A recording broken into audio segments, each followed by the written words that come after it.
So Streamlabs really screwed up.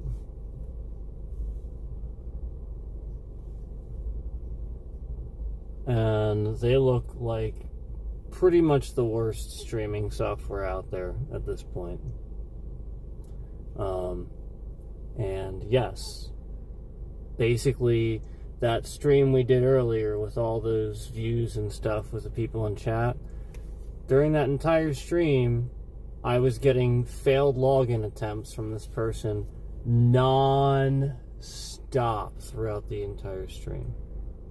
Completely just endless failed login attempts. And so Streamlabs has been compromised already after one stream. And so when I streamed, and I started streaming this stream, I started streaming the stream on Streamlabs and proceeded to have absolutely 0 viewers the entire fucking stream all the way up until this point. And the bitrate started shifting around maliciously all over the place as soon as I got in town, even though I had full fucking service. And we're going to talk about that. However, I have now continued the stream on Prism. And after continuing it on Prism, I now immediately have viewers. It's very obvious people can see the stream. And before, what was happening is they were very obviously locking certain features. They were locking, they were forcing it to be private, forcing the stream private. Forcing privacy settings on the stream to be private so that I had no viewers. And then we're going to sit here and shift the bitrate around maliciously all over the place. And they didn't initially. The point is, because they didn't know initially. And then eventually it worked. And they started realizing I was live, shifting that bitrate around. And again, the point is, yeah, we started with Streamlabs, and like I said, that previous stream that I showed you, where we did Streamlabs, where we actually have viewers in that previous stream, not the other one we were doing as tests to show you where we're filming it, where we're showing you where we're clearly filming a stream on Streamlabs that was private, and then clearly they locked those fucking settings the very next fucking stream I did, conveniently. And so this proves this. I started this stream on Streamlabs. 0 viewers the entire... Nobody in here the whole fucking time. 0. None. Nobody has any fucking clue I'm live. And we're driving around, and meanwhile... 0, 0, 0. Nobody in here. And as soon as I get in town, bitrate shifting maliciously all over the place. Even though service is totally fine. All the way up until this point even. So I closed the app because, again, this app has been destroyed now. The app is broken. It's done. Done. They have destroyed it. They have breached it.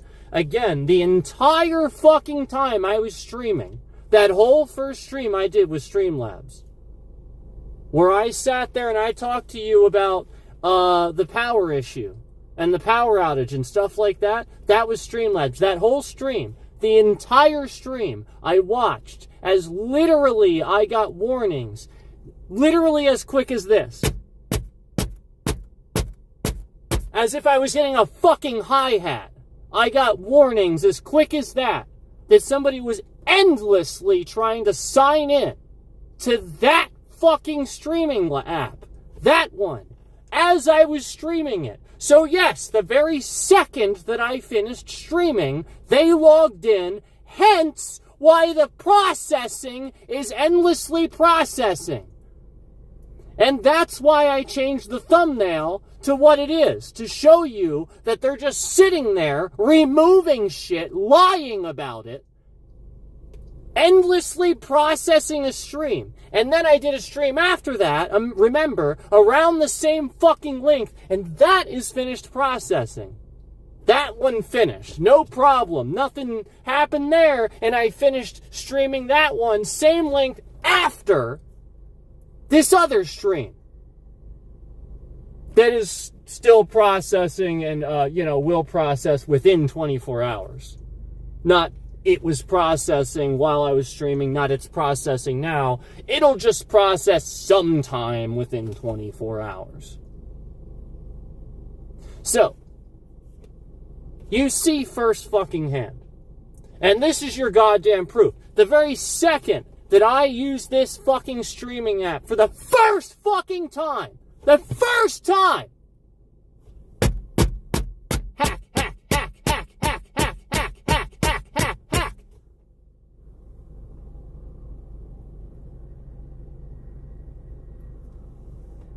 The entire fucking time I was streaming, non-stop, that was what I was seeing at the bottom of my fucking screen. Login attempts, failed login, failed credentials, incorrect credentials, failed credentials, failed credentials, failed credentials, failed credentials. Streamlabs failed credentials, Streamlabs failed credentials. Yet there I was streaming, me. And then immediately after that, it's broken. Can't use it. Physically never works, ever. Like the first time I fucking streamed with. Just like every goddamn other motherfucking thing I've been telling you about.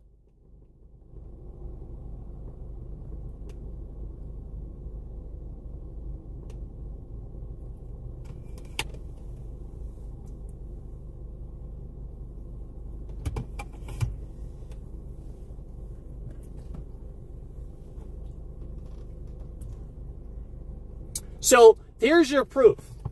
We start on this on Streamlabs.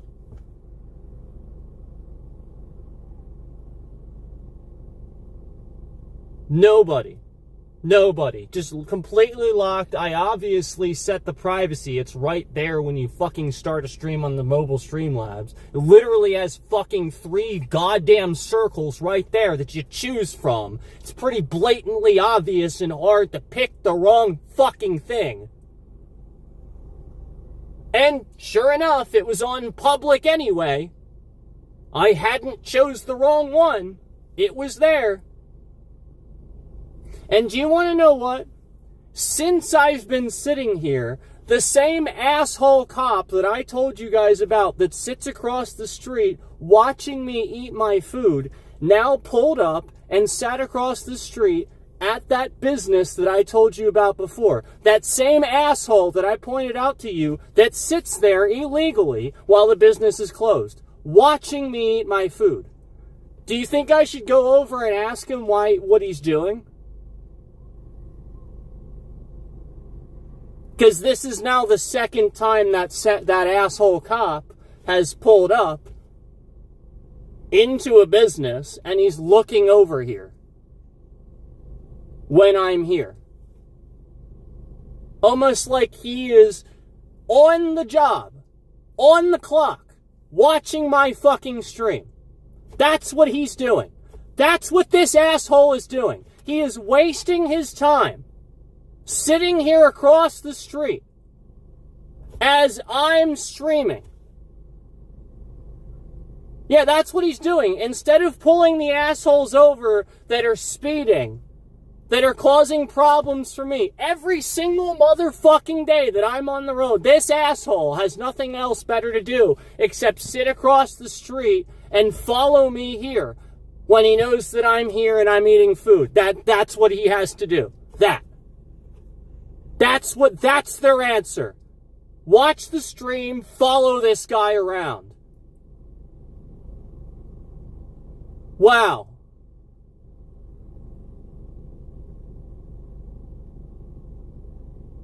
Sounds like a triggered Sounds like somebody wants to like force you to stop streaming. That's what it sounds like to me. It sounds like that these assholes do whatever they want. They go to work, do whatever the fuck they want, get away with it. They like Trump. They don't want me talking bad about him, and that's what it is.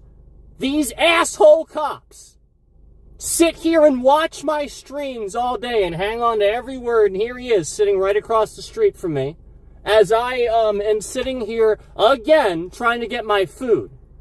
Trying to simply get food. And we have these problems with the stream where I have to tell you about something that happens again. Conveniently. Oh, but now it works. It works really clear now. Now the bit rate's really fucking clear. Yep, now it's really fucking clear. Yep. Yeah, that's real motherfucking convenient, ain't it? Ain't it? Yeah, let's see. Oh yeah, he's leaving now. Motherfucker's leaving now.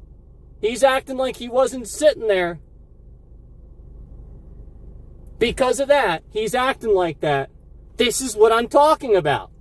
The police in this area aren't doing their jobs. And all they're doing is going around harassing people. And off the clock, they're doing it too. This is what they're doing. So this is what's happening. Oh, and trust me, he pulled out of there pretty quick. Yeah, he didn't pull out of there going slow. He pulled out of there angrily.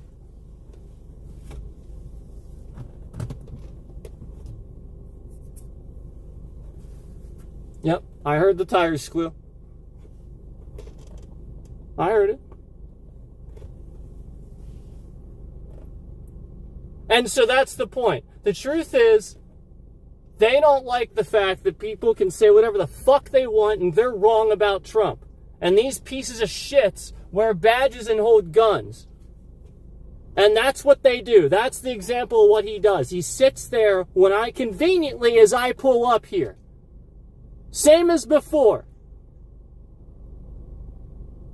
Oh, but now he's not there. Now conveniently he pulls away. Oh, yeah, okay. Yeah, okay.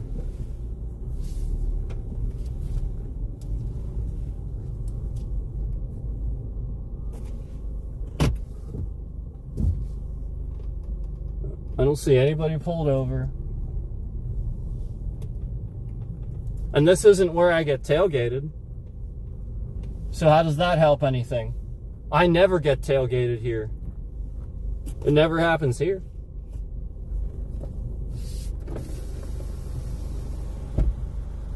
Hi, welcome to Wendy's. How can I help you this evening? Yeah, can I get a number one, please? It's Single, double, or triple? Single, please. Alrighty, what's your drink? Can I get Dr. Pepper? I'll take a Dr. Pepper. Can I get just ketchup and cheese on the sandwich, though, please? Sure, and the ketchup and cheese. Gotcha. Okay. And did you want to make that a large or just keep it as a medium? Well, since you asked, yes. Alrighty, not a problem. Anything else? That's it. 12:39 at the second window. Thanks.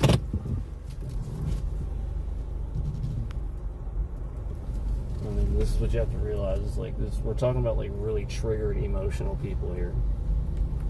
Like the point is, they got nothing better to do than to hang on to every word I say. Oh, that guy's a problem. Oh, dude. And the problem is, you're not doing your fucking job.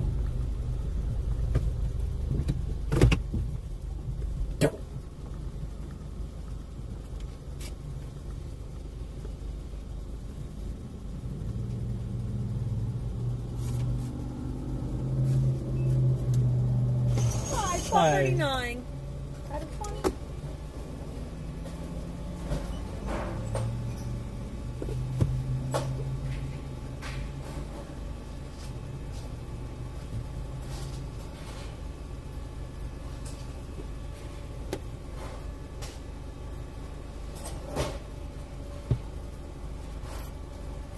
Thank you. Yep. There you go. Have a lovely evening. You too. Thank you.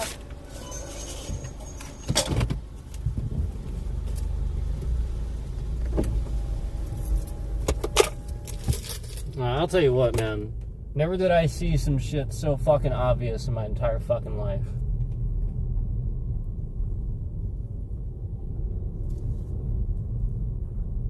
I'm just being honest. Never did I see some shit so... He didn't pull anybody over. There's no lights. He didn't turn his lights on upon pulling out, which he would have if he pulled out to pull somebody over. He turned his headlights on first and peeled out. That's it. That's all he did. He was pissed. He was watching the stream. He pulled up. He was paying attention to what happened today. He's causing me problems. He's following me around. You know, something like that. I don't know. But either way, that's a problem, man. Like, I don't care. You want to pay attention to the situation behind the scenes or something and watch the stream, but it does not look like you sitting in a closed business with your lights off every single time I eat food here. Why didn't you come into this lot and maybe get food and pull your car up next to me? If you don't care.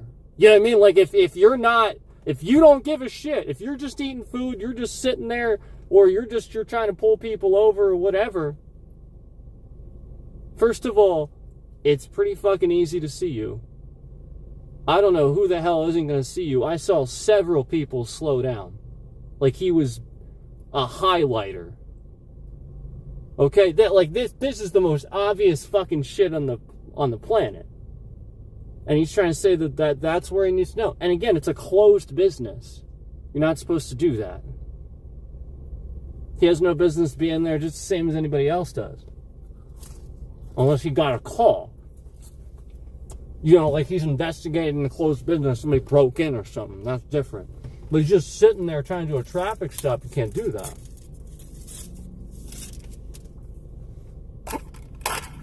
Now, I'm sorry. I'm not trying to be an asshole. I don't have anything against cops in general or anything like that.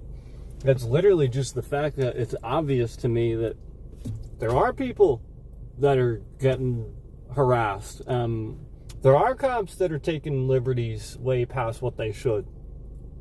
It's obvious. You see it all the time.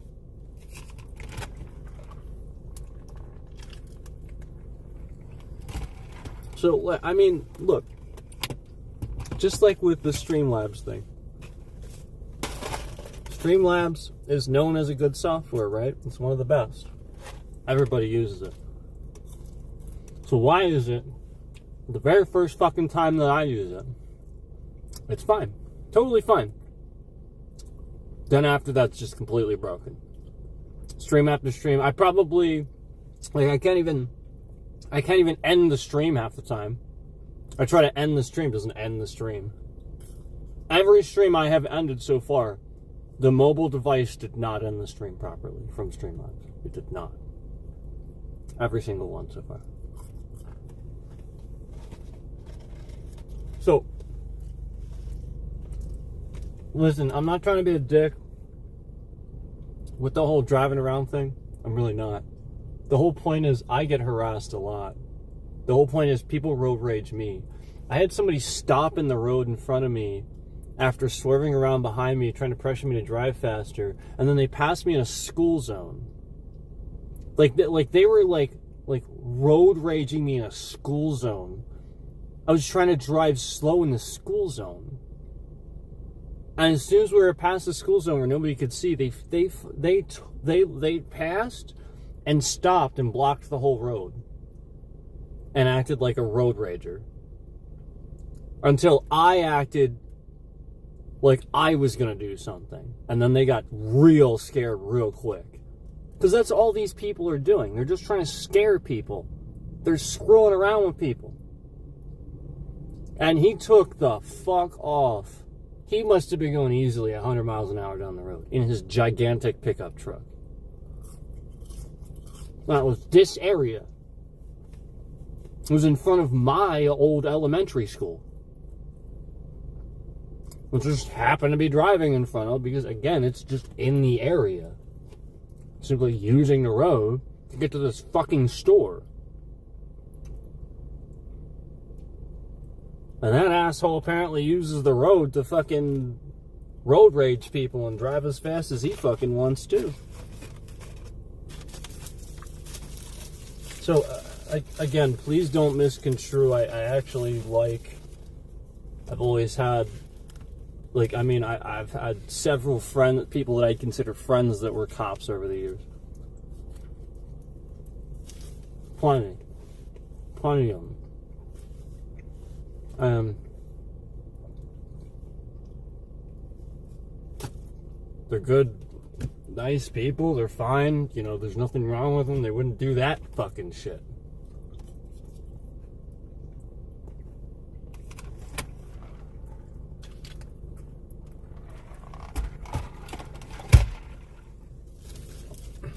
That's politics. That's that Texas cop, you know, blaming people online. Like, that's what that is. Like, when they're sitting here watching me holding on to what I say and stuff like that.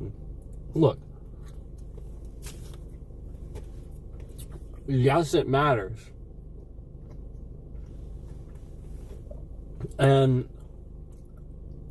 But that's not the response. Like, I'm not road raged in this spot. Do you guys ever remember me being road raged right here? No, not here. And fine. I mean, like, if that's a testament to him doing his job because he's sitting there, great. That's the point. I'll never see him sitting anywhere else. But what I will say is that shit looked a lot like him sitting there conveniently right after seeing me being here twice. And turning his lights off and sitting there and...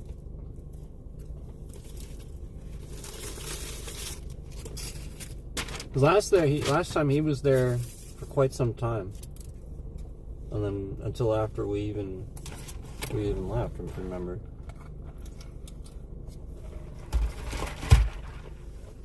It's like, nah. There's a much better spot for him to sit.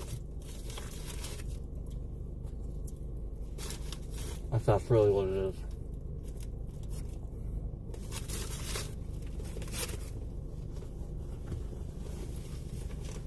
So anyway,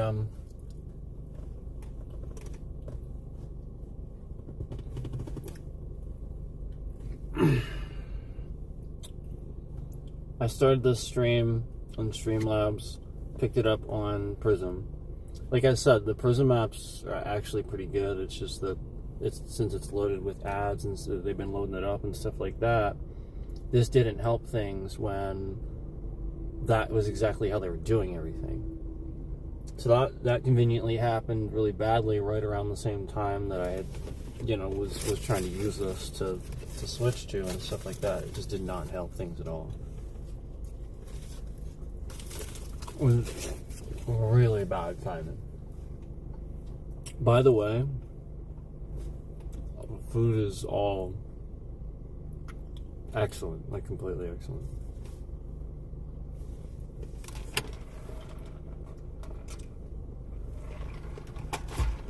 $365, hey man. You gotta pay for it now. I kind of like the business model of giving it away for free before you charge. They could have had a plan to add new features though, instead of just giving you the same old stuff. You're talking about Prism?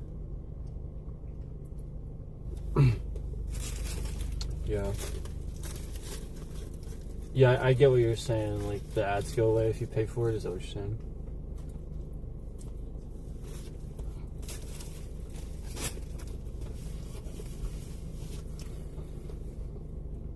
Hello, Sugar Cane.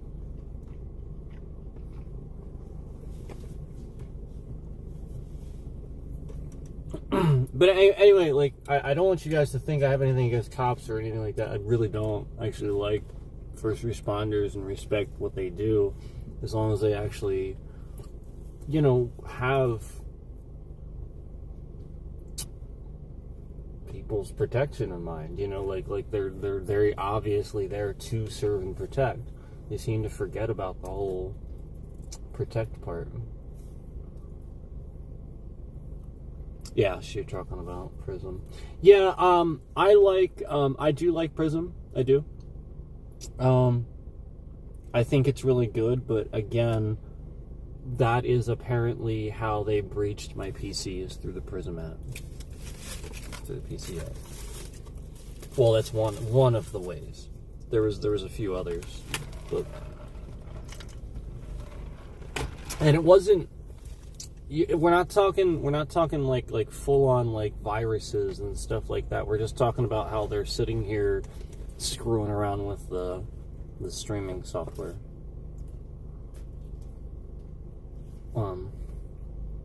Where, like I said, my entire system froze, and systematically, like, my virus software refused to allow me to use Prism Studio on Windows ever again.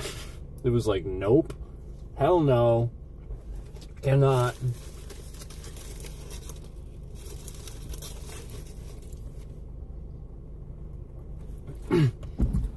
You grew up in a town, cops that'll give tickets for everything and change the mindsets of people driving. Yeah, exactly. And I don't think that they should do that. I don't think that they should do that, but there's too much. Like, it's very obvious that there's a real problem in the area that I'm in. Every area is going to have their own problems and stuff like that. The area I'm in, they're off the clock, and when they're off the clock, they drive around with their giant trucks, and they don't drive the speed limit, and they just want to sort of kind of press the gas pedal down. They know they're doing it, and that's why because they speed around and stuff. So they, on the clock, then they are less likely now to pull people over and cite people, because they themselves look at this as not serious because they do it. So they overlook, you know, like that's the issue. But yeah, I get what you're saying too. Like, obviously there's always another side to the equation. You definitely don't want to go around citing everybody for every little thing all the time. This is the point. This is why they conduct their investigations. This is why you just cooperate. If you're a pain in the ass, they want to cite you. If you cooperate and stuff like that, and then they run your information, and then it comes back that you don't even have any tickets or record or anything like that, they're going to sit there and they're going to be like, okay, well, maybe I don't want to necessarily be the one to ticket this person then. Like, they clearly have a clean record, they're being honest. Why would I be a pain in the ass? Like, this isn't the point of the job. The point of the job is to stop the people doing bad things and being a pain in the ass, you know?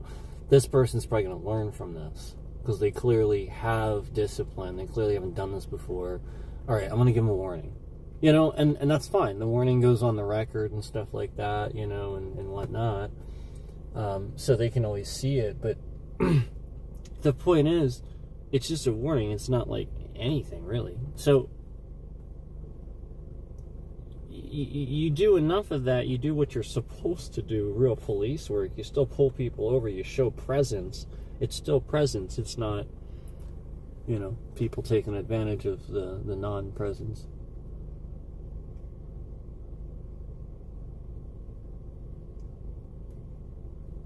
The town you live now, there's no police. Just a couple miles from where you grew up, there's no police. People are driving like crazy psychos. Yeah, that's what they're doing around here. That's what's going on around here. Now, the thing I was pointing out about this cop over here that pissed me off, and it was just obvious that, like, he pulled up right when I did, almost like he was trying to make it obvious that he wants me to see him, and it's kind of like, okay, come on, man. Like, are you watching the stream right now? Like, do your job. Like, I feel bad saying that, but at the same time, God, I don't watch YouTube on the clock. Fucking hell. And he's driving?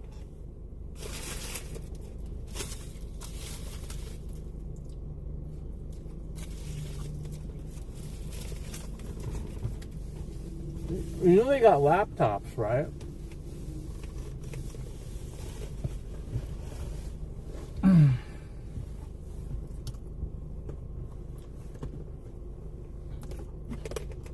Like, that's what a lot of this is about.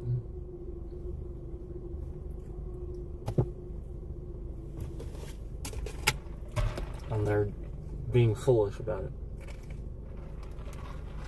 Not staying the fuck off YouTube and allowing these idiots from thousands of miles away to dictate what they do because they're too foolish and they're sitting here watching YouTube and on social media when they're on the clock and they're supposed to be policing.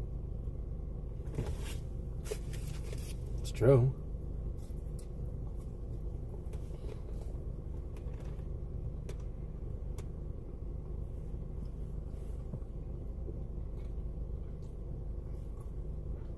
Every person that, like, when I go to the drive-thru now, except for that lady, I didn't see her with a phone. She's like the only one, too. And lo and behold, the food's perfection. Like, everything is just right. The burger's actually kind of exceptionally good tonight. It's kind of amazing how when the food is exceptionally good, I start gaining my, like, appetite back a bit. Does that make sense? Almost like just the food, too. For the past, like, for as long as I can remember, it's just been fucking garbage everywhere, like Gordon Ramsay's been saying. Yeah. Which is why I know 100% that fucking guy would not endorse Trump by any means. They're probably not going to say it, but he knows.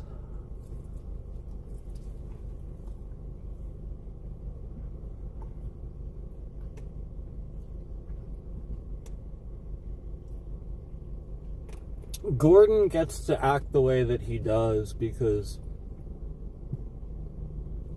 he actually worked hard and built what he has. He actually did. He wasn't given a handout like a certain other person was.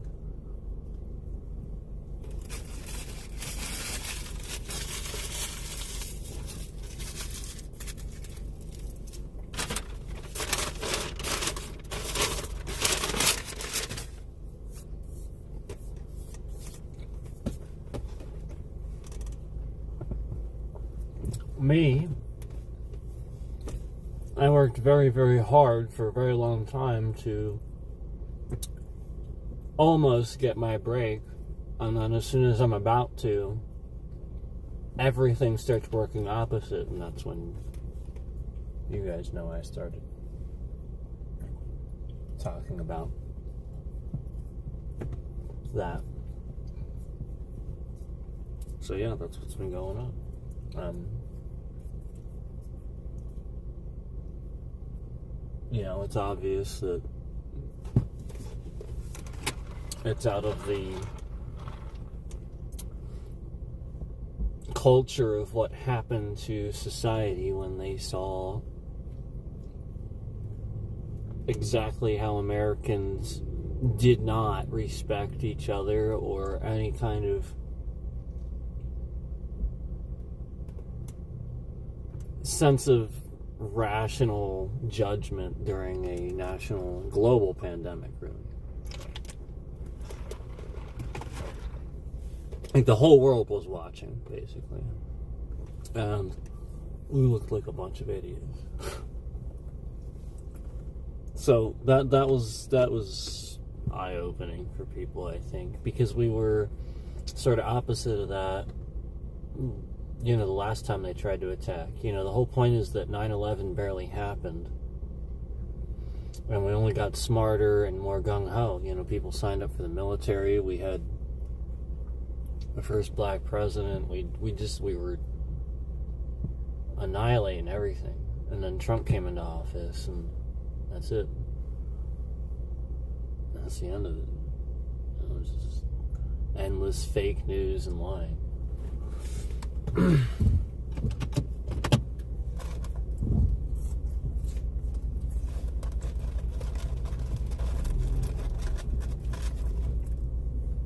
And, you know, It really is a shame that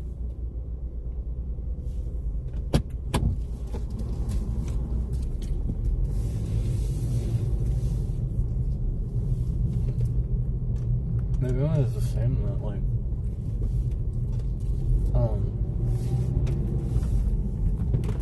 there can't be more people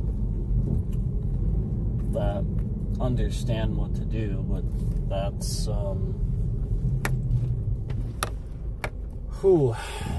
that's another thing altogether. But yeah, I mean, I get it. Like people are doing what the history taught them and stuff like that. But like with the current state of things, like yeah, like the whole the marching and the peaceful protests, like for sure. Like I mean, like that helps, and like it's good to do that. I'm not saying it's not. I'm just saying that if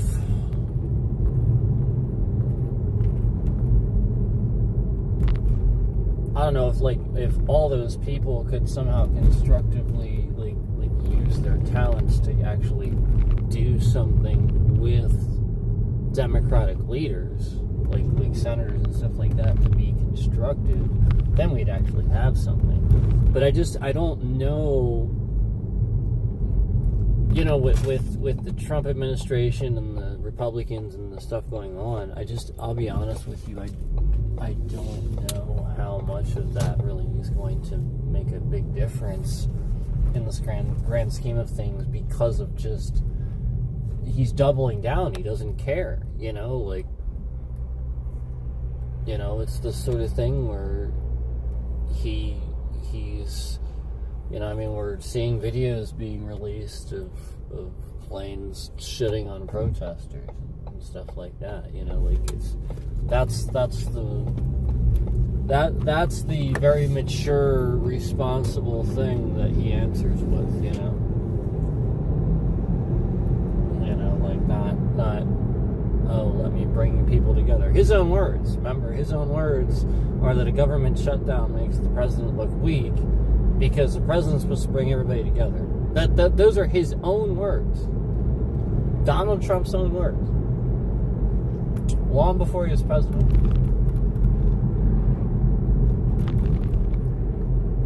And now he mirrors the complete polar opposite, where, you know, all these shutdowns have happened on his watch, including the current one. And nobody's to blame except for him. I mean, you can look up quotes of Republicans referencing this as a Trump shutdown, you know, like, I mean, the whole point is they even knew it was coming, you know, like, it's not hard to see, you know, what's going on. Did this light seriously just This is the stuff I'm seeing. This is why I go on about the traffic lights. I just watched this traffic light change to let 2 cars through and then change again. This is the stuff I'm talking about. And it's usually like around when that happens, when there's something going on with a cop or something. Oh, great, and the bitrate shifts around for the first time. Okay, so let me go ahead and record that. That's convenient. Where does that happen? It's interesting. So remember what I said about it shifting around through town. This is what they're doing. They are illegally messing with my stream so that you can't see peaceful towns. That's what they're doing.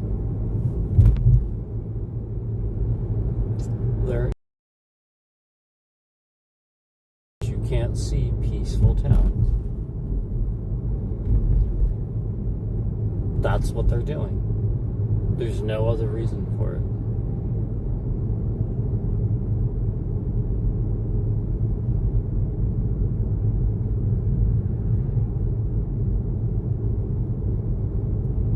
So that's why, like, when we get into town and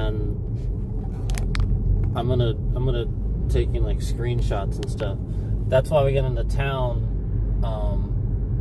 I'll be able to show you that this bet rate gets very malicious, but we have full service.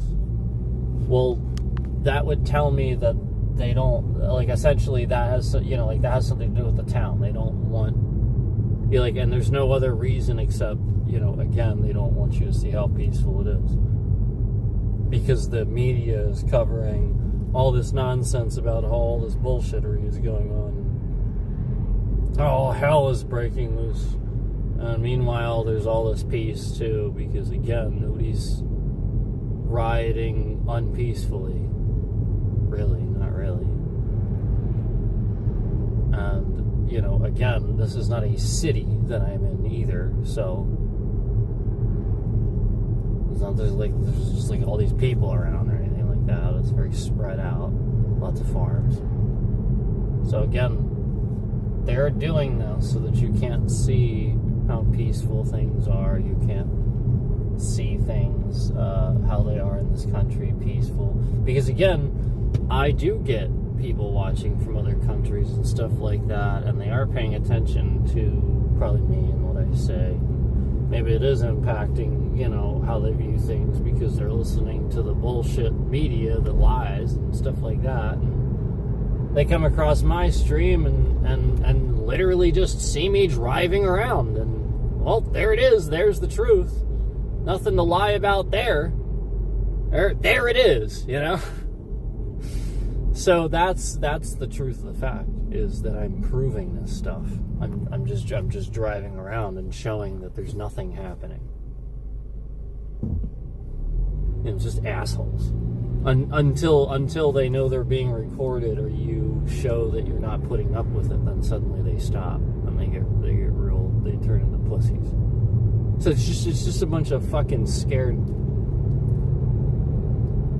jackasses screwing around with people. Because that's the point. They're actually afraid. Trump makes them afraid. He uses those Democrats. Like, basically everything that the Republicans do, they blame on the Democrats. So he's making them afraid of Democrats. So that's the propaganda. That's how that works. That's how that brainwashing works.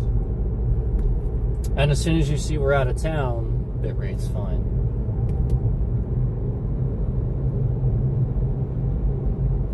Now, I do have a truck behind me that is driving entirely too close. And he has his high beams on. He is being a complete fucking asshole. He has his high beams on. And it definitely is blinding my vision. And this is what police should be doing. Like, this is blinding my vision. So, I'm going to show you this here, if I can. Do you see this? Do you see, like, do you see how bright that is? And he's not following at a safe distance. This is what happens around here. This is what I deal with everywhere I go. I can't just drive down the road. I have a lunatic with his high beams on behind me in a giant pickup truck. And trust me, those are high beams. They're blinding the fucking shit out of me.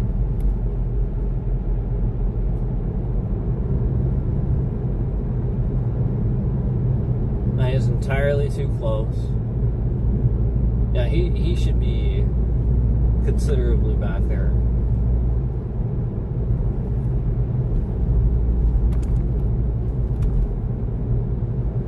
Okay, so now we're in a passing zone. We'll see if he passes. He probably will not. Yep, he's not passing. And no cars were coming either. So he's just doing it on purpose. This is what you have to realize. This is what I've realized. So when the speed limit goes up to 35 up here, you know what's going to happen, right, guys? Like, I don't even need to say it. You know what's going to happen, right? When the speed limit goes down to 35 up here, you know what's going to happen. So now, notice how he backs off a little bit. Did you see that? You know why, right? Because there's a truck tailgating him. That's why he's backing off. The truck behind him is tailgating him, so now he is brake checking the truck. This is the double standard that you see. This is the childish behavior. That's exactly how they act. That is every single time. And that is that Trump mentality. Where you defend somebody that's always wrong because you're wrong. So that's the point. As soon as the truck got close to him and started tailgating him, he backed off. That I see it every time. He tailgates until he gets tailgated. And now he's brake checking the person tailgating him. And that, that's more important than what he was doing. So now the truck turned off. Now it's just him. And he had the opportunity to pass me here. So this is where I slow down to 35 because that's the speed limit. So we'll see what happens here. Look how close he gets, look. And I gotta slow down a little bit more too. So this is I'm actually going the speed limit right now. So I don't know if you can kind of see how close he is. You see how close this guy is?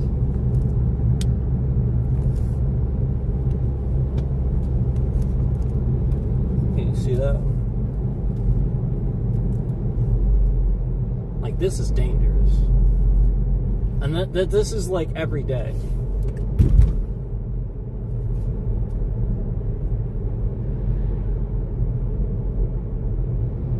This is what goes on. It's not in that area where all the cops sit and everybody can see. It's in these areas where they never fucking sit. That's where it happens. I was a person on a bike, so I have to slow down to pass him safely. Like, this is messed up. And, like, this is how this guy's acting.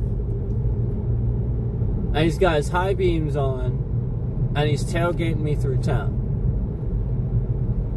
And his giant pickup truck. What an asshole.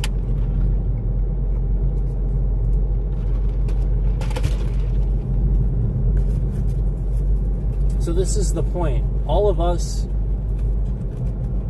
see this. We just see it. We see the stereotype. The only stereotype is evil. Because the point is, there really is no such thing. You don't grade people like that. So the point is, the people that are evil do that because they've recognized that in themselves. And that's where you can see that's why. So that's why that's the only stereotype that you can actually use.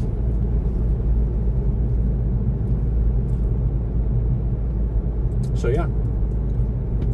With Trump voters, it actually fits and works. And you can use it.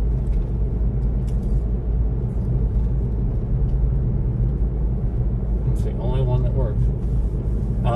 Hate groups, things like that. Anything that's like for hate. Dividing people and war and stuff.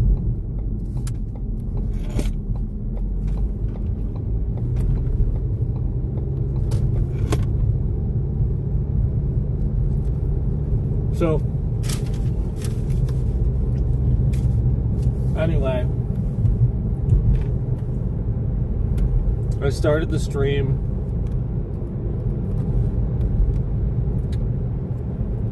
on Streamlabs, as you guys know.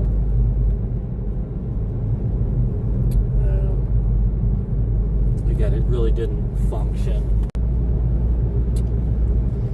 Wasn't public, even though it said it was. We didn't have any viewers. Bitrate was fine until we got into town. The signal's fine. So the point is that they're doing that, just like they're making it private, but it's not. And I couldn't even do anything with Streamlabs. Like, I had to.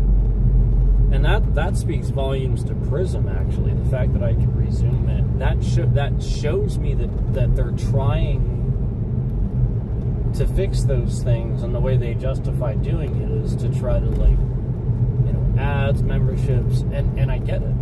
But if at the end of the day they fix it, well, then that's the better app. You know what I mean? Like, I mean, if day one Streamlabs goes down, then I can't use it after that. But day one Prism goes down, and I sort of can still use it. Like they really do make the effort. They step up to the plate. I'm going to go ahead and say, there's one that's showing they're putting the effort in. There's one that's showing that they won't. And fuck, you paid for one of them. So they better.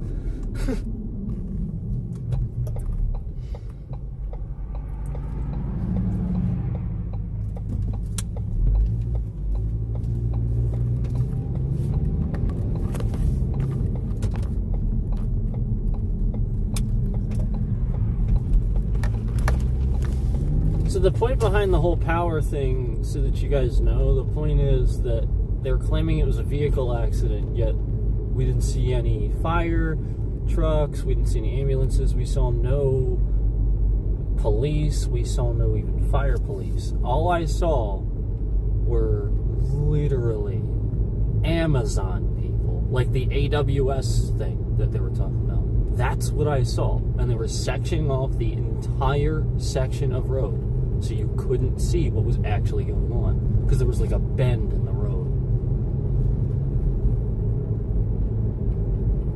And that's it. So if there was a vehicle accident, where is all of the people that normally respond to that? Okay, you get what you get what I'm saying? That was the point. And then I sit there and endlessly get hijacked, where somebody is literally just endlessly trying to log into the Streamlabs thing to cause a problem for it, until it disconnects, and then they have access and I don't. That's what's happened. Just to explain it, that's what's happened. And that's all they're doing to all the other stuff that's going down too. They're just doing that. They're endlessly using botting requests. It's like an endless DDoS bot request, where they just send endless requests and it crashes the system. So now they have access because they crashed the system. As soon as it comes back online, they're there with the same bots trying to request, again, the fake login credentials. But it's right back online immediately, so now they probably got it.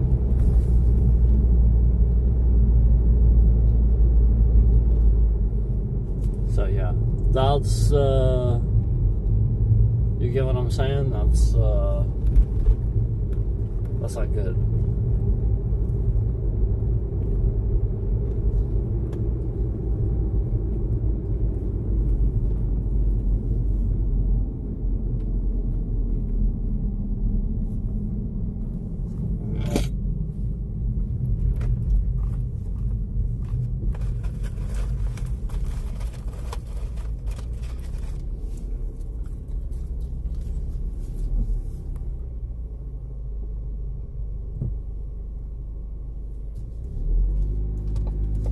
Before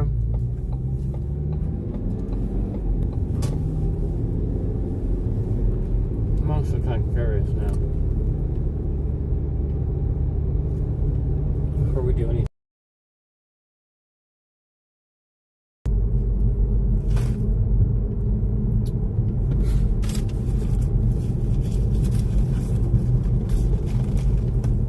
I'm kind of curious about this now.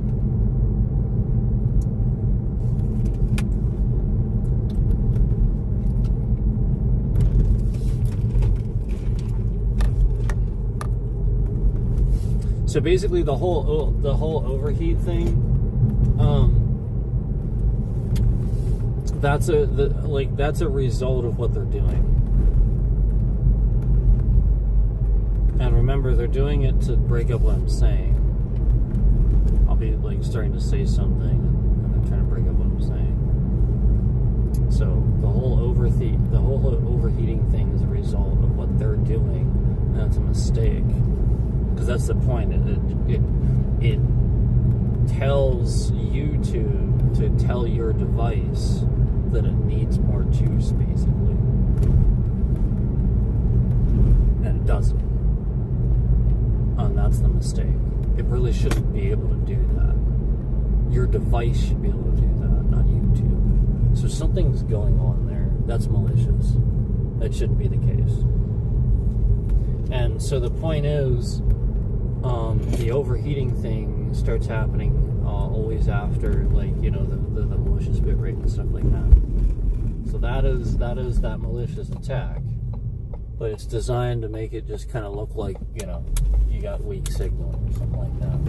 Just like all this nonsense where something goes down and it looks like somebody did something wrong. You know, like oh, this person did this wrong, you know, or something like that. So you fix it, and they're like, oh yeah, it's fine. You just, you know, like it was wrong, you know. So, you know, now it's fine, and it's not.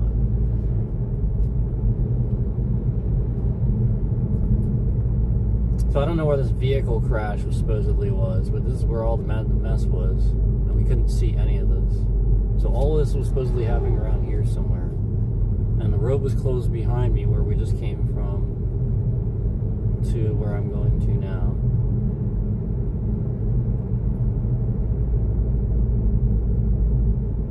I'll tell you when. Seriously, this whole section.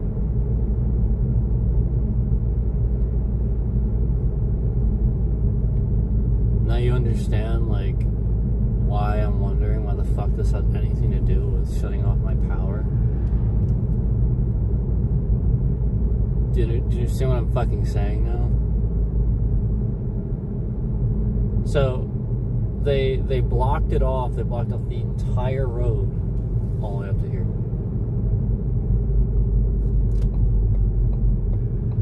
This is where they had the detour. And yeah, like, I mean, I guess that's where you detour people, but the point is, why'd you cut the power? Why'd you call it a vehicle crash when it was obviously, like, all these weird companies on the scene? I saw AWS further up, too, looking at lines further up the way, too.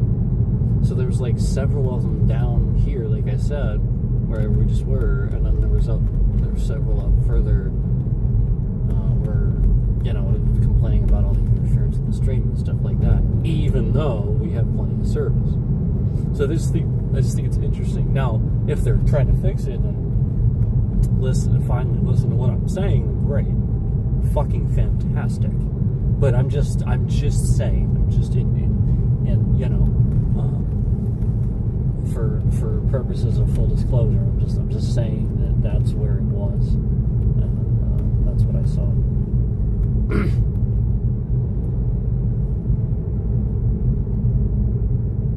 You guys see the stars? I don't know if it's clear enough for you guys to see it. I can see them.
basically, they know that this gets views, and I think some police sit here and monetize their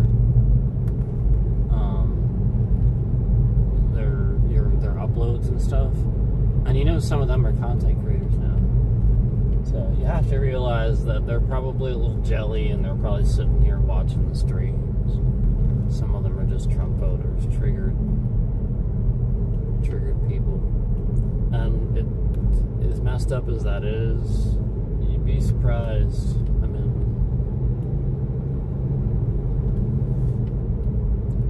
I mean, you're seeing it firsthand how fucking irresponsible and ridiculous they look. So that's why, like, it's kind of obvious that they're doing that, you know? Like, you see it all over the internet. It's not just with me. The point is, you're seeing it, you know, when an acorn hits the roof and somebody dies on the ground unloading their entire clip into their own squad car because, you know, an acorn somehow sounds like shots fired.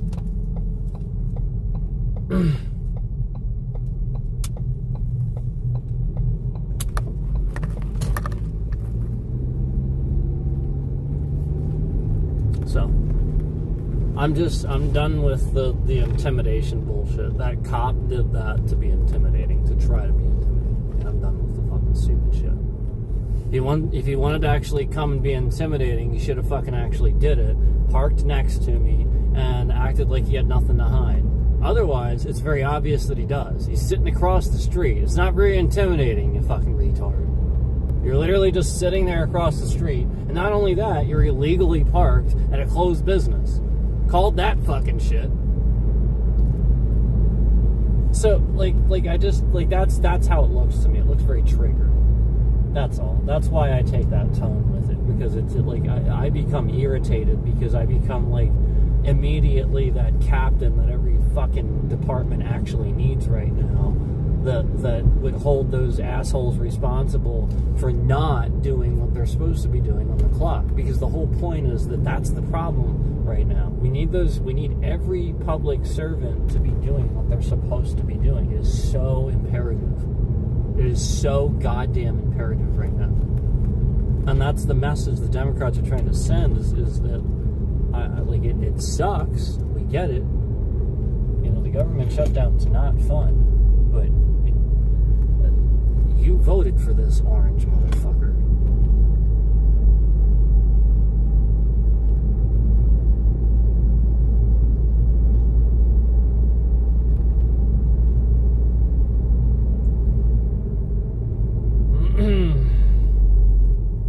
So I'm just waiting for South Park to do an episode on Pete Hegseth now. We need that to happen.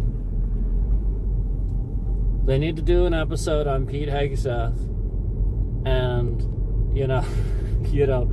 use they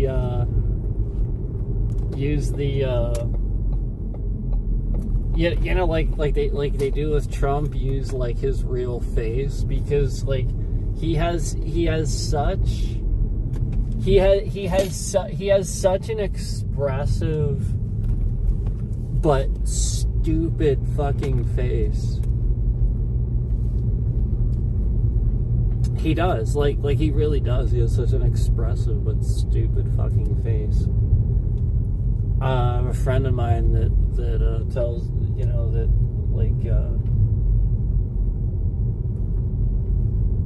we talked about, people talk about like resting bitch face and stuff like that, RBF, right? That's RBF. Anybody says RBF, that's what it means. Well, my friend, he likes to call that a very punchable face, it's supposed to be just a joke, but for sure that guy has a fucking punchable face if I ever fucking saw him. That motherfucker has the most punchable face of punchable faces. Never did I see a motherfucker that deserved to get punched more than that fucking asshole.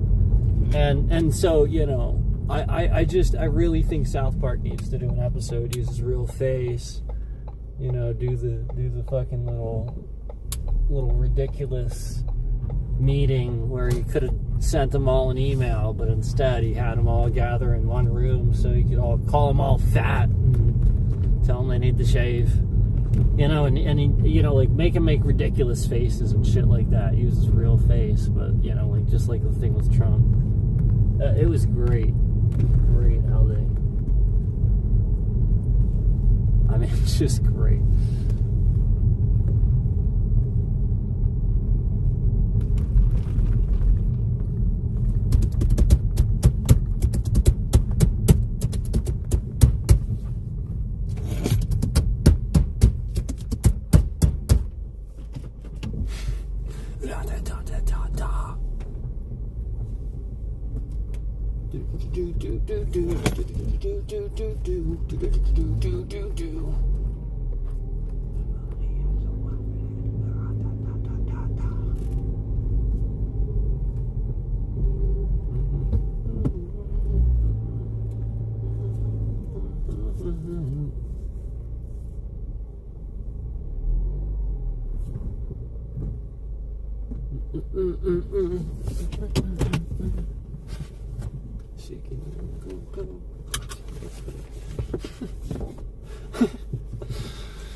That's Electric Callboy and Baby Metal.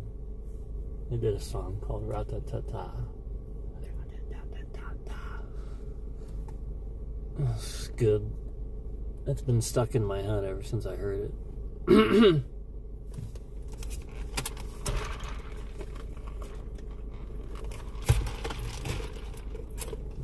The new Black Label Society song is in my head though too. Ah yeah.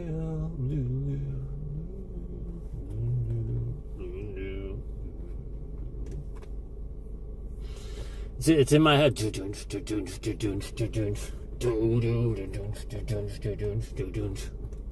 It's already in my. It's like instant classic. Ah yeah. Okay.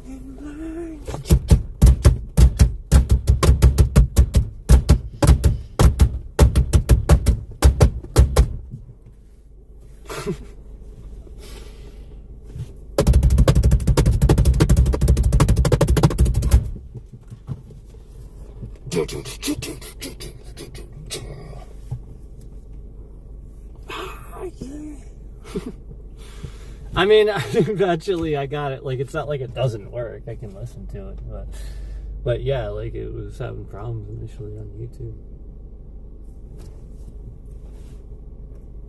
And but it's awesome. Like it's such a good song. But yeah, it's the new one, Broken and Blind. Good song. Good fucking song.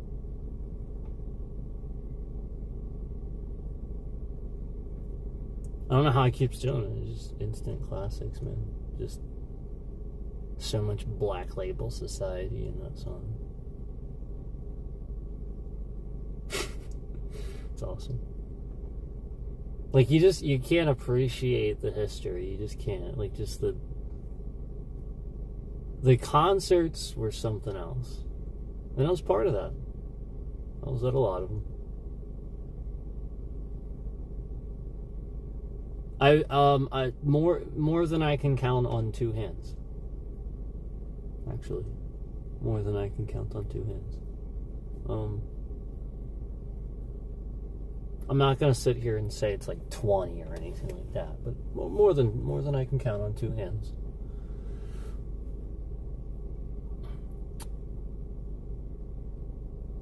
So I mean that's a good bit, but you know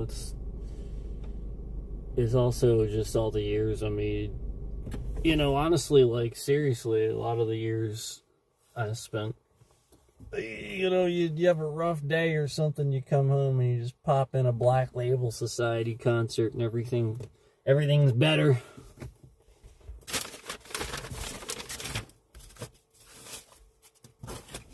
So there's that.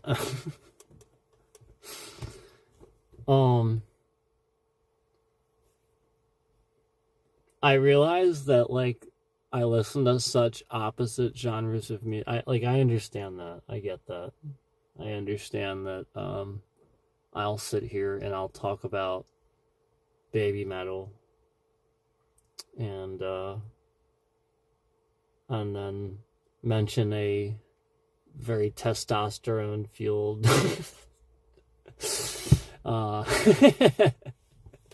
just metal machine. But I mean, like, you have to realize that, like, there's metal in Electric Callboy too, and not only that, what you have to realize is that you just need to have a respect for music, in general, unless it's just crap, unless it's not music. But that's not a lot, like, that's, you're not gonna hear that stuff, but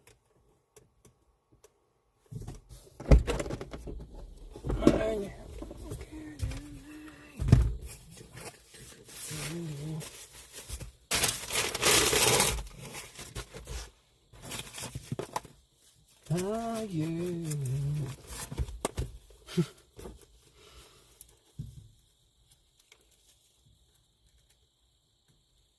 And I like, you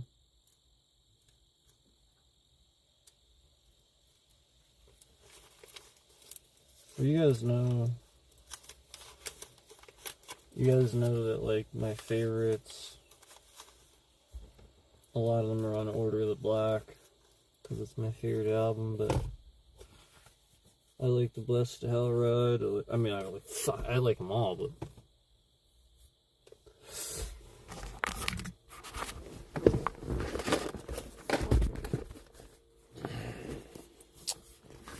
Zakk Wylde.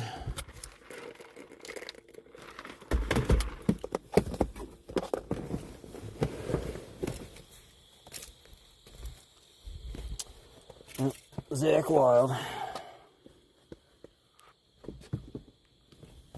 I just needed food after this. Like, today just was...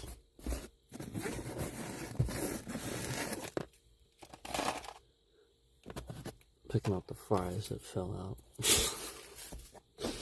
Today was just, like, fucking insane.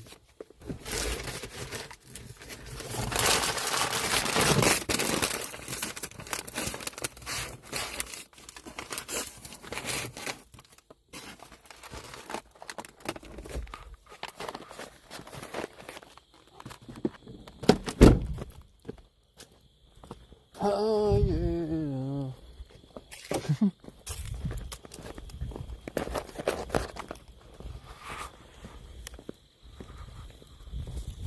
I don't want to sit here and sing the whole song. Go listen to it.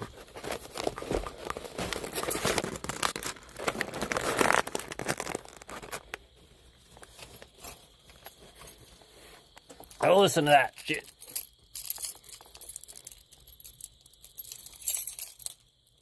I mean, do you like mellow stuff? Do you like Ozzy stuff? Do you like... I mean, because, like, that's the beauty of Zakk Wylde. He'll sit here and he'll fucking come out with, like, albums that, like, the metal is metal, but, like, there's other genres all throughout. It's kind of amazing. Ah, yeah.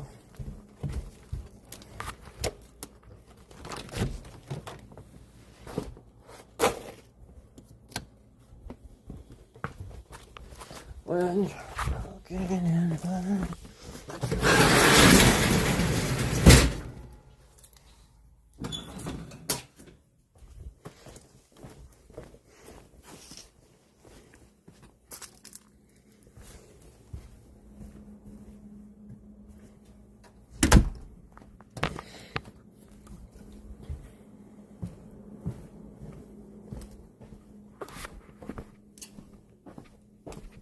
Yeah, I'm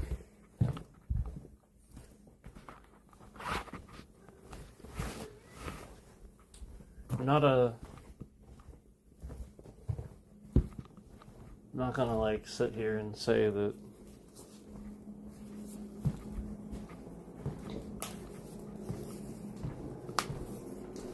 everybody's always going to agree, you know, with everything, because you can't.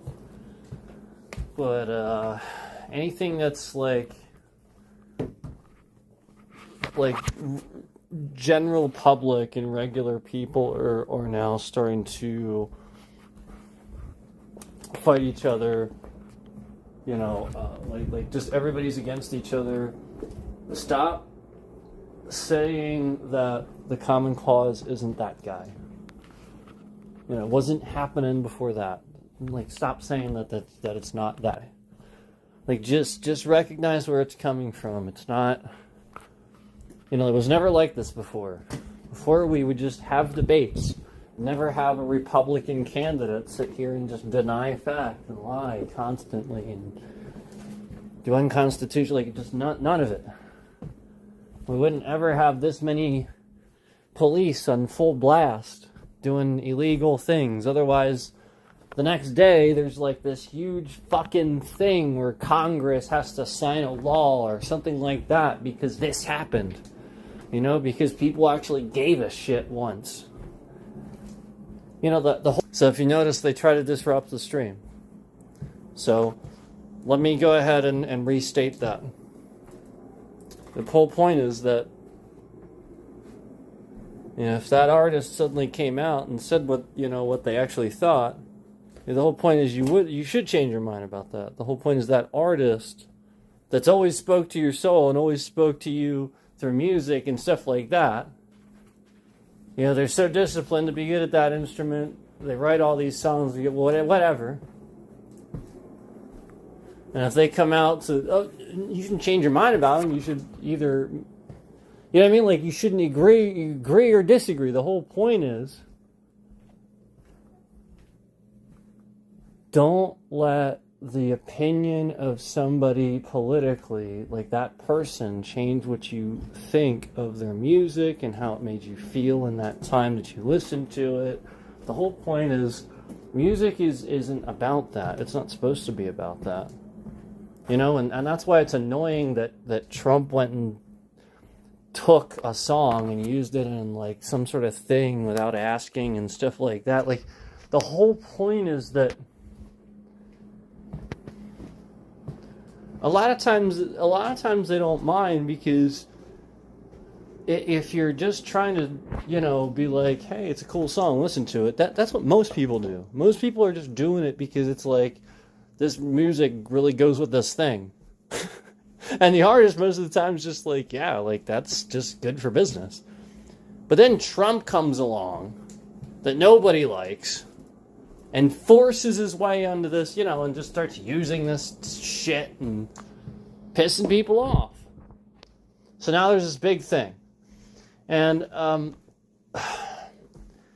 already musicians and artists, I should say, are taking sides, have been, actors, things like that. I've heard it. I've heard it all before. You know, it looks like a bunch of fans that boo David Draymond when he steps out and at the thing with Disturbed at the Ozzy memorial concert, you know, the thing in his memory, you know, like before he died and everything, you know, that concert that they did where everybody booed him. It's like, look, man, I don't necessarily have to agree with him either. I could quite frankly disagree with him, but I'm sure as fuck not gonna boo David Draymond, of all people, when he comes out on stage to sing a song, because he's damn fucking good, and it has nothing to do with whether or not I want to support his music. He's just a singer. Now, like, it'd be one thing if he's also, like, you know, I don't know, working with a foreign government or something like that, and like that's not a known thing or what. All right, fine, that's a little bit different. But like, if we're just talking about, you see some picture of him signing some fucking missiles. Calm down. Calm down. I know that this, like, works you up and you get all upset and you want to like rage out, and calm down. It's okay. It's gonna be okay. Seeing a picture of David Draymond signing some missiles doesn't suddenly somehow mean the end of the world. Okay? It's weird, yes. Because basically every lyric and everything that he writes about and everything that he speaks for sounds like the opposite. Sounds like freedom. Sounds like people standing up for themselves. And sounds like revolution. So it's very confusing. Yes, I will agree with that. But again, I won't hold anything against him. I'll just simply feel that way. And I won't boo him. I'll be like, fuck yeah, it's David Draymond. He has the balls to come out here even though people are pissed. If anything, fuck yeah, even more. Nah, that's so stupid. This is what's dumb. This is what's wrong with the world. You can't get together even though you don't agree. That's a problem. That's a real problem. You're all going to kill each other for no reason. You can disagree and coexist. And so this is the issue. The issue is that you want to dislike a band and hate a band. Oh, Tool is this. Just because you found out the lead singer is like gay or something like that. Now you hate Tool or something like that. So now because you were sitting here bragging about the Mathematical Drummer for fucking ever, and that's what you like. You got to go find another band that does it and brag about that. It's what you do. Just because you want to fucking hate on Tool. Because you found out like the singer's gay or so, whatever fucking thing that you're blaming it on, that you found out about the band, that pisses you off, that no, now you can't listen to the band. This is the point. Who the fuck cares? Nobody gives a shit. You shouldn't. The people that are there to listen to music and there for the music, they sure as hell don't give a shit. And that's what pisses off the artists too. That's what you don't understand. What you don't understand is it's not about that. It shouldn't be about that. Yeah, like, people get really into this, and the whole point is that that's what that whole song. This is why you gotta respect and love Eminem. Like that was like I gotta watch. Like I guess they did a thing on this now too. I think that was what that whole song was supposed to be about. That song "Stan," right? Like people take this shit too far. It's music. It's supposed to inspire you. Like the lyrics might speak to you because you grew up like that person, or you sound like that person, you look like that person, whatever. Whatever the fuck it is. But it doesn't mean that if you don't like it, you should sit here and hate the person, cast them out, be nasty. Again, unless they would have some sort of direct, like they're literally directly harming you somehow. And you like right in front of you and you can see it, like that sort of thing. Like it's so absurd.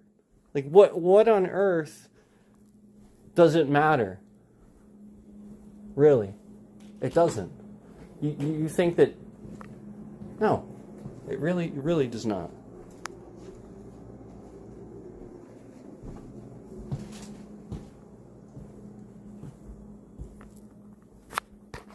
If anything, all that matters is that these guys are Americans.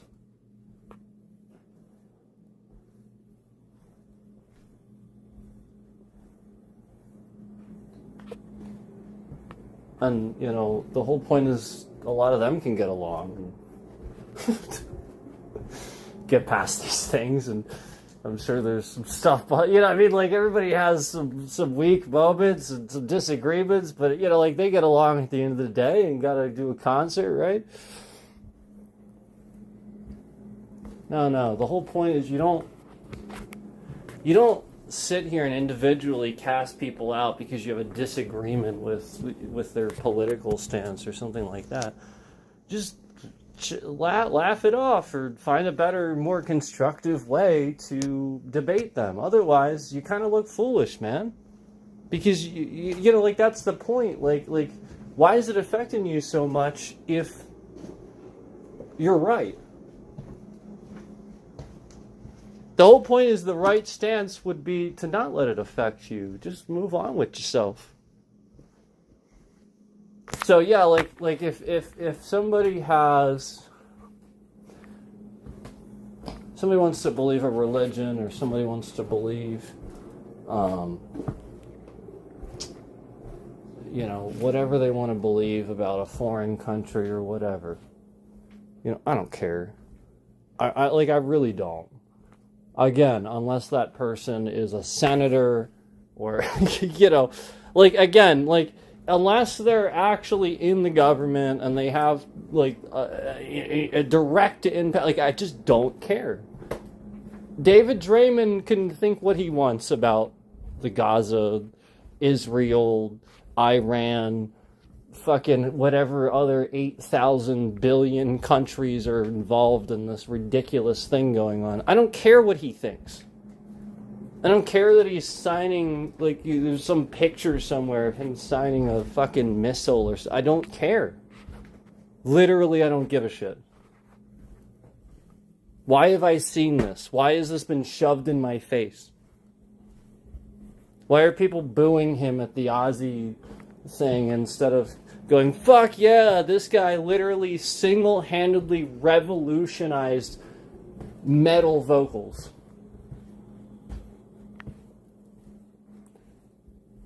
Let me ask you something. Did you hear anybody else go, oh, before he did it? I'll wait. Did you?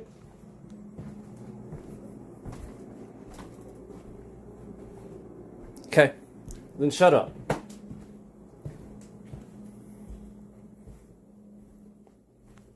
What did you do? Yeah, it's like these people that come to these conclusions. It's like, what did you do? How many platinum albums do you fucking have?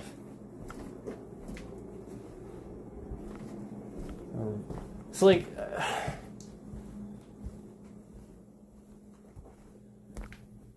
ridiculous, man. It really is just so ridiculous. What do you think makes him the artist that he is? It's these bold opinions and these things that go on in his mind, and again, he's an intelligent person. His lyrics tell me that. So I don't care what his political view is. Why do you? Why do you attack people and try to damage their what they've worked for? Because, again, you've now recognized, oh man, this is that one thing that's going to cancel this person. No, it's not. You don't get to decide that. What the fuck does the matter with you? We don't cancel people. You want to cancel an idea, you want to cancel a toxic ideal or a concept, fine, but you don't cancel people. You'd never. Wrong.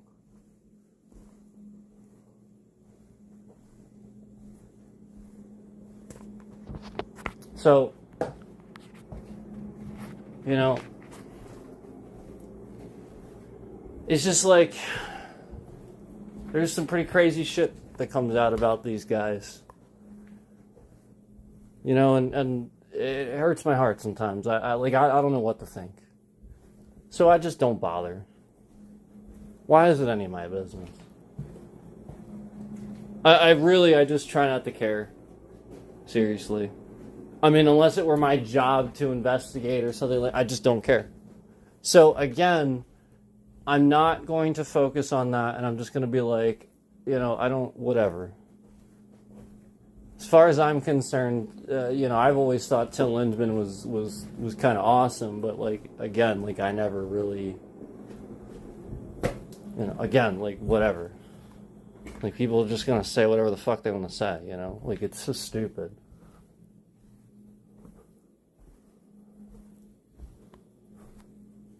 So that's what's actually going on. You know, like people just canceling people because like one thing happened.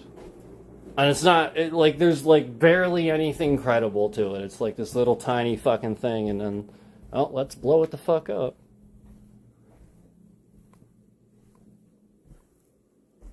And, you know, like, we all see that, and then you have a whole political spectrum that says, well, this is wokeism, and that's the Democrats, and that's all the liberals, and stuff like that. It's not. I promise. It's really not. See it on both sides. It is both sides doing it. Because that in itself is calling to cancel something. You by saying that, you are calling to, you are pointing the finger to call cancel something. Just I see it on both sides. Like, the point is just call out extremism. You know, call out, like, when it's too much of one thing, just like I am right now.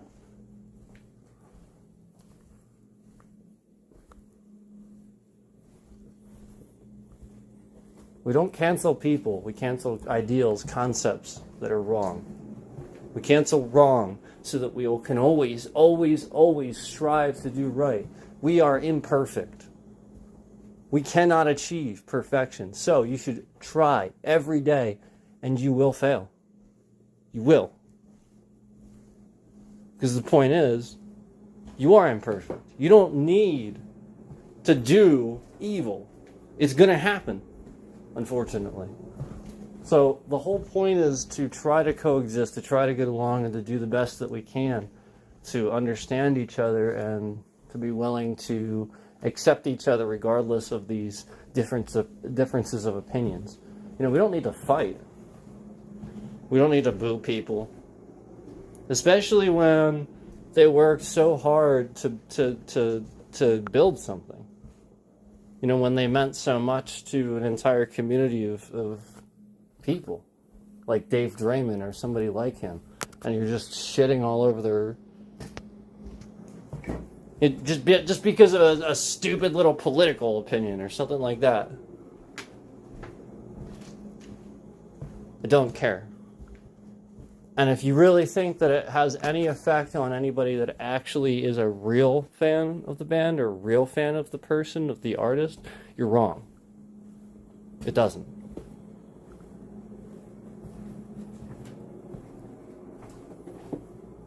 So all it's going to do is show the artists who the real ones actually are, if anything. But, you know, like the point is just... You don't need to do that. You don't have to boo people. It's unnecessary. Please stop doing it. You know, we don't throw rocks at Nickelback. What's wrong? There's literally nothing wrong with Nickelback. There's nothing wrong with Creed.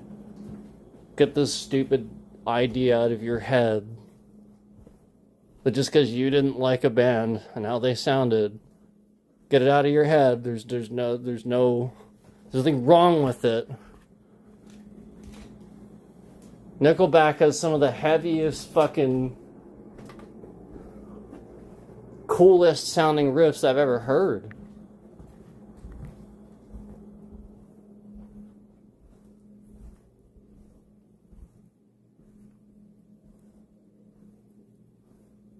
Side of a Bullet, Because of You, Flat on the Floor. Just to name a few. And that's off the top of my head.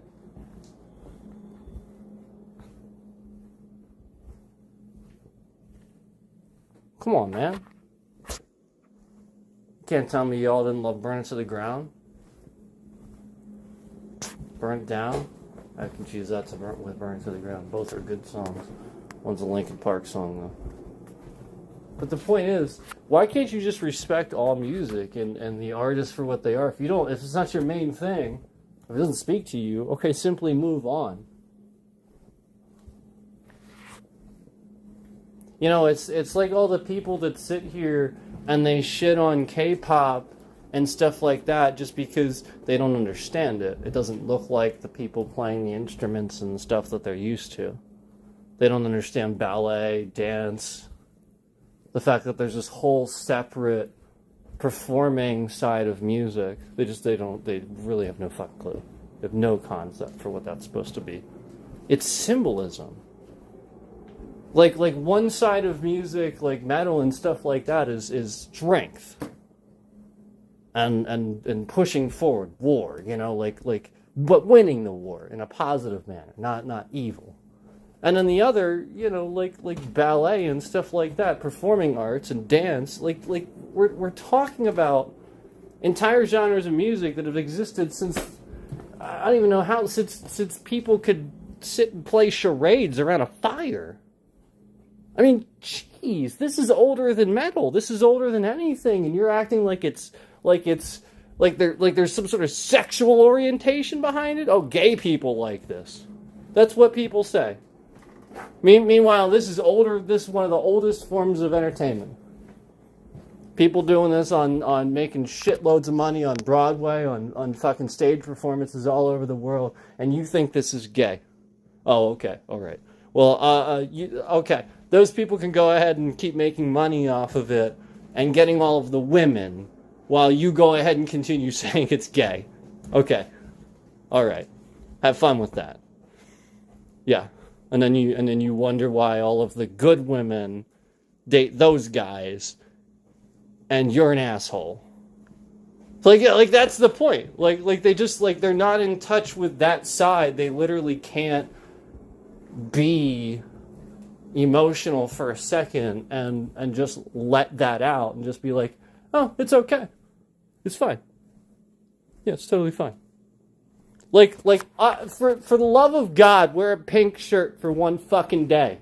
Have the balls. I want to see one of these assholes driving one of these trucks have the balls to wear a pink shirt for one fucking day.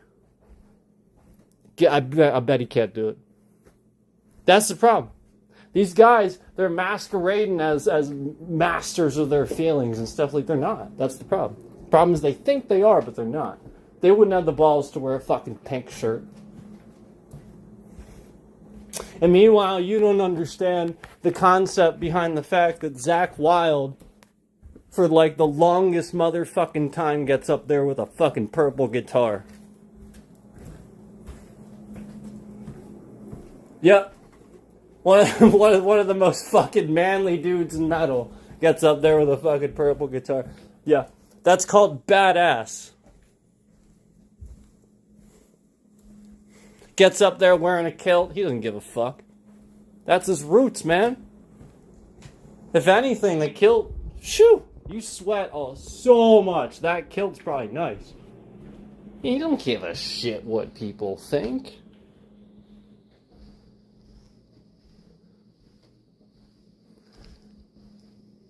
This is what you need to realize. You need to realize that they get it. They can't be your dads. They can't sit here and fucking educate you. So the whole point is you need to get it. You need to stop dividing their audience.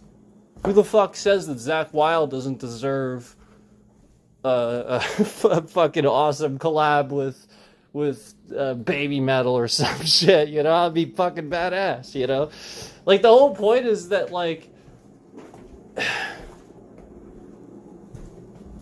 people just have these labels. It's so absurd. Nobody did this to Ozzy. Now, Ozzy owned that shit. He didn't give a fuck. Nobody did this to Ozzy. Nobody tried that shit with Ozzy. Because Ozzy didn't give a fuck. Too badass for you. Didn't give a fuck. Yeah, Ozzy's sitting here doing fucking, doing songs with Miss Piggy, not giving a shit. That shit was badass. That was awesome. No, that's the point. The whole point is to show the next generation that they're badass no matter what they like. It doesn't fucking matter what that jackass thinks that can't control his emotions. You're badass. You're awesome. And screw what everybody else thinks. And the whole fucking point is that if you don't have that message, you don't agree with that, you're the asshole. And you're the one up there booing David Draymond probably and, Oh, K-pop's this or that. Durr. Oh, meanwhile, most of those artists in K-pop have a real band. They perform real instruments. A lot of them do it actually live behind the scenes. It's kind of impressive. And you're sitting here saying jackass things like that. And then, like, a lot of these guys are phenomenal vocalists, too. Just, like, some of the best you'll ever hear. So it's just literally about sitting there and having the patience to appreciate a talent and listen to somebody sing. I just you know, like oh yeah, why would somebody that appreciates listening to guitar solos and stuff want to hear that? Gee, I wonder. Duh. Yeah, that's take your rocket scientist to figure that out, right? Gee, I wonder why somebody likes hearing this melodic screaming guitar solo that'll rip your face off, but then at the same time make you weep. Gee, I wonder why that person would want to hear some good vocals. Gee, I wonder.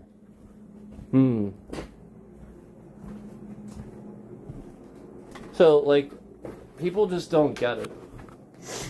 And the point is, these are people that they listened to the music because it was popular. Somebody in their life, you know, they're you know, they get to talk to that person or hang out with that person or something like that. You know, it's that. Just like the +1 at TwitchCon. That was a real genius thing she said. I'm glad she said that. That's why I keep mentioning that. That was genius. I'm glad she said it was genius. Because as soon as she said that, I was like, that's a really good fucking point. There's all these people that act like that. It's not just that. It's the concept of that.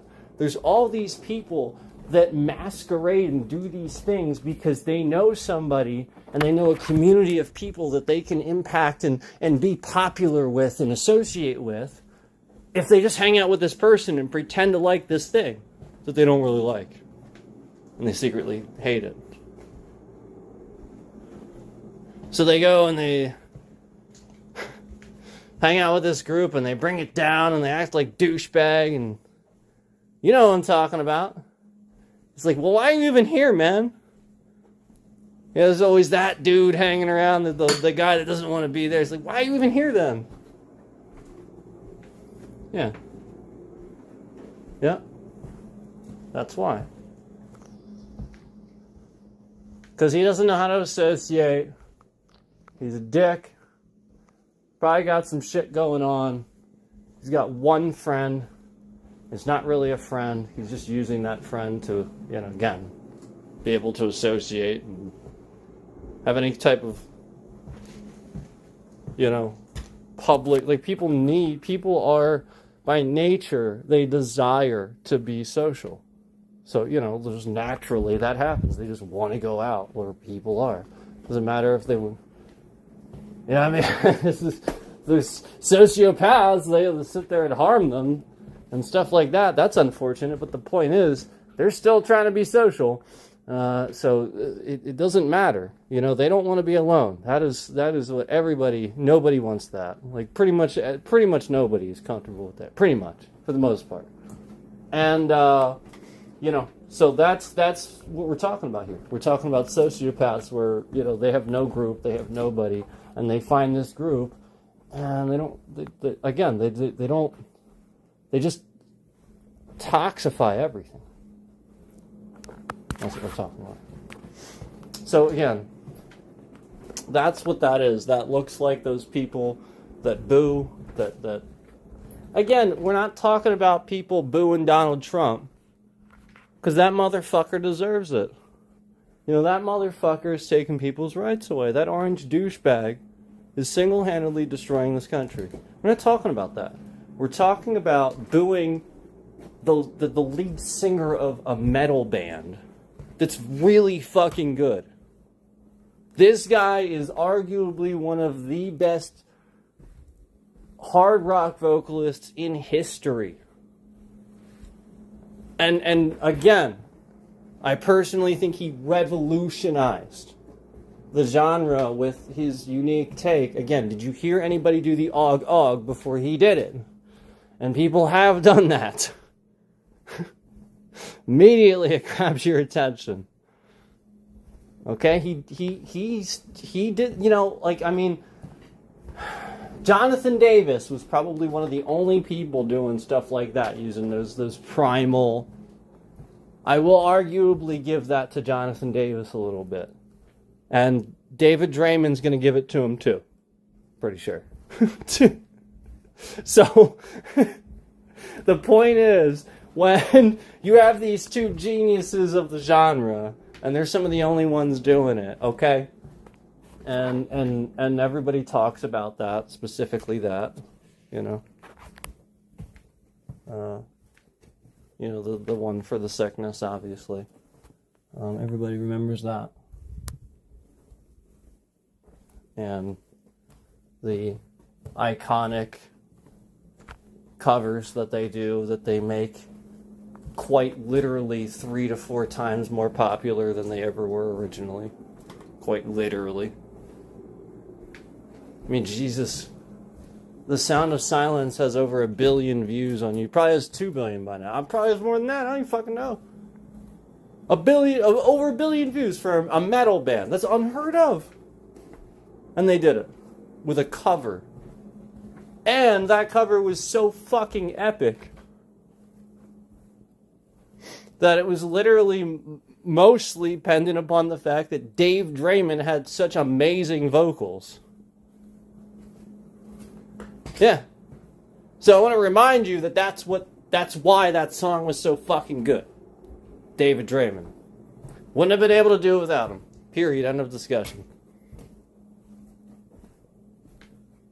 So again, when he comes out to the concert, and this is the fucking guy that single-handedly did all of this, he's this awesome, and you're such a fucking piece of shit that you're gonna boo him. I'm sorry, I know that sounds mean, but I don't care.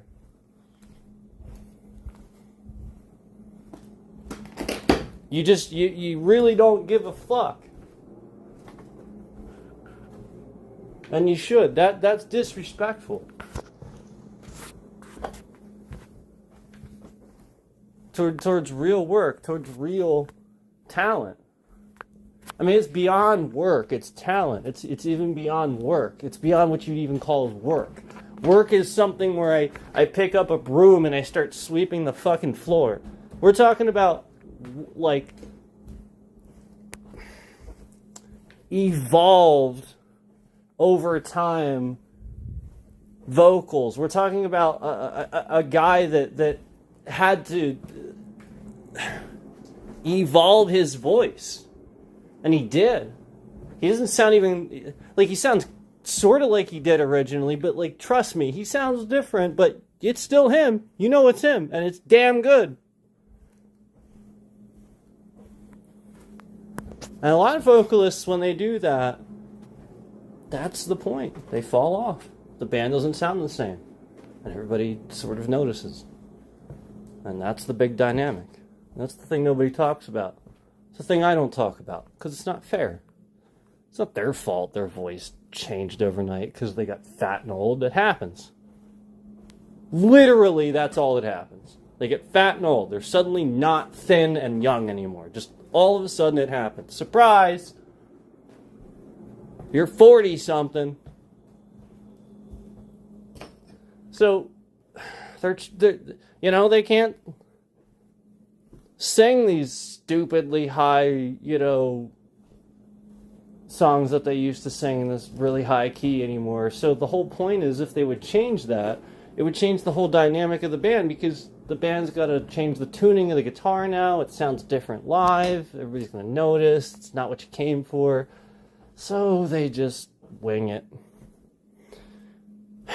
And that's what you don't understand. You don't understand that that's the dynamic. That's why they have to do that. Because it changes the tuning. It changes things. It's just not what you would do. Because you grew up listening to it a certain way. You expect to hear it a certain way. Then you go live and it just... What was that? You never know when it's somebody's first concert, and stuff like that. So the fact that he still sounds as good as he does in comparison to other people, which I'm not going to mention, but it really is a quite difficult thing to sound very good for as good as he does for as long as he does. That's all I'm saying. So that deserves some respect, and people just boo the guy and treat him kind of poorly just because of his opinion on politics. And I just don't agree with that at all. I do not agree with that at all. The guy's been through enough. He's had enough flack for the ridiculous thing that he admitted that he was wrong about in the concert and stuff like that. He flat out admitted he was wrong about that. Can we move on from it? If anything, that takes some balls to admit that he was wrong. He did. He felt bad.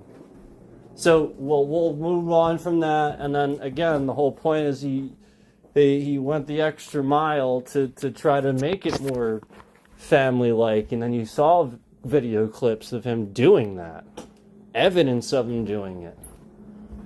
Trying to make amends and trying to, like essentially taking the step. So, it just people don't know what they're talking about. They just...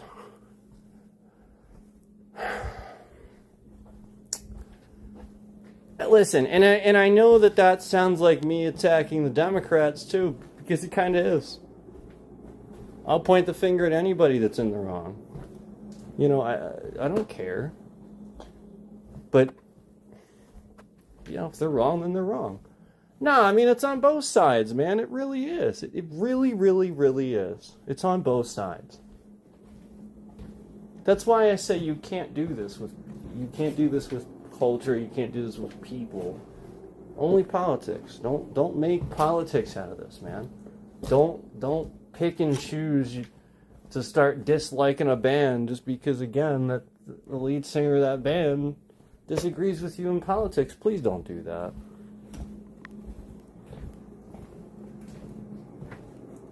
If anything, I would love to have an intelligent conversation with the guy as to why he feels the way he does.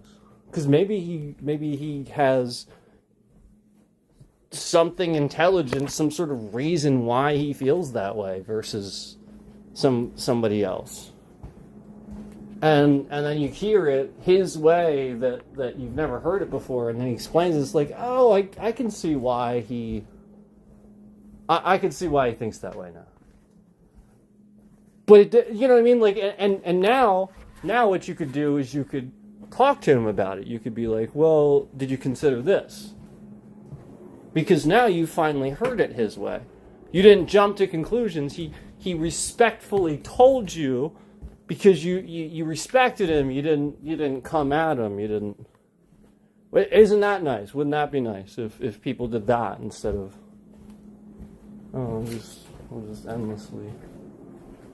So let's not do that. Let's not do it to, well, really anybody. But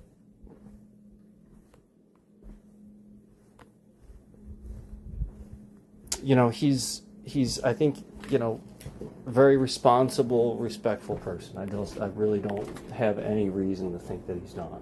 So please don't do it with people like that, especially. Like, there's just no reason to fucking do that. I mean, if this person shows up to concerts drunk and shit like that, and all right, fine. You want to boo somebody that's a drunk joke? All right, I'll join in maybe a little bit with that. But if anything, don't boo him. Just get him some help. What was it? I forget what band it was. There was a band that like their lead singer was obviously having some problems, and they sort of stopped the show and asked everybody if they would sort of kind of because like it was obvious that he was sort of kind of pretty loopy, and like you could just see it.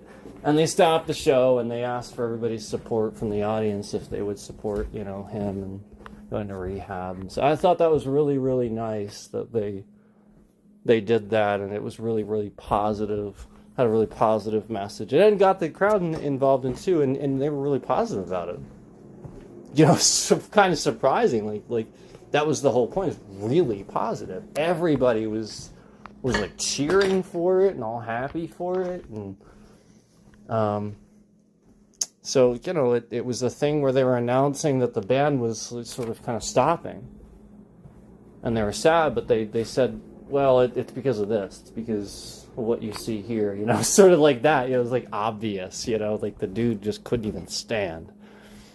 And, yeah, everybody knew. It's just obvious. So that was a real positive thing. And so that's why can't we be positive? Why can't we do things like that?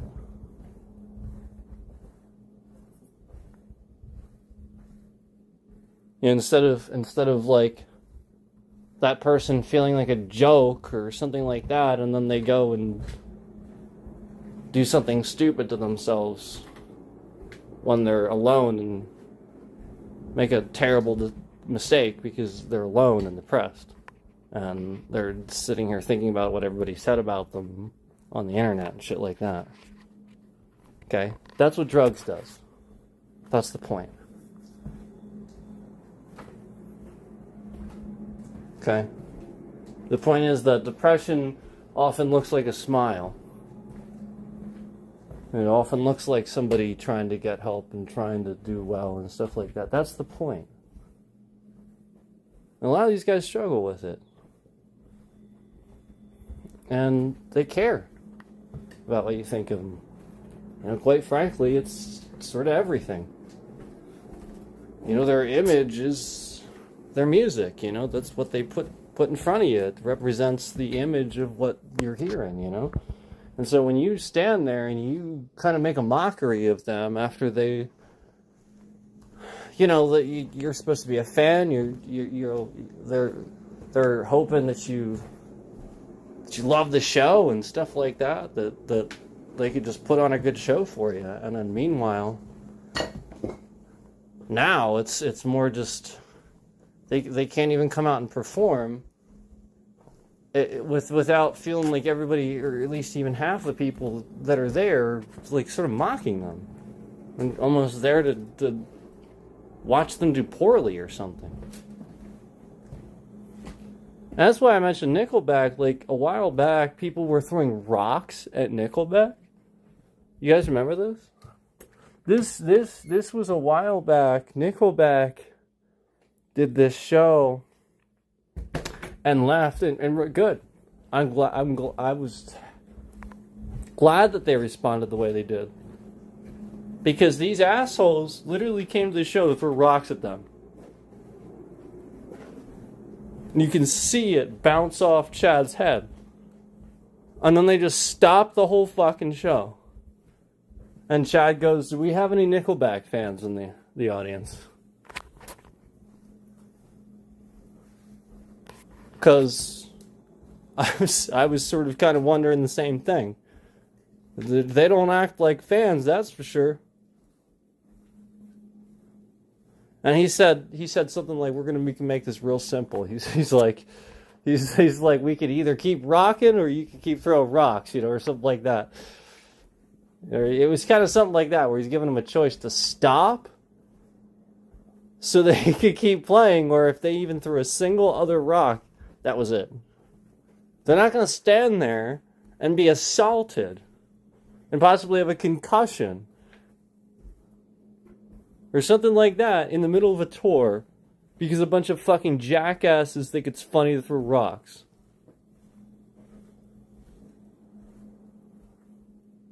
The people that show up to do things like that, you're a joke.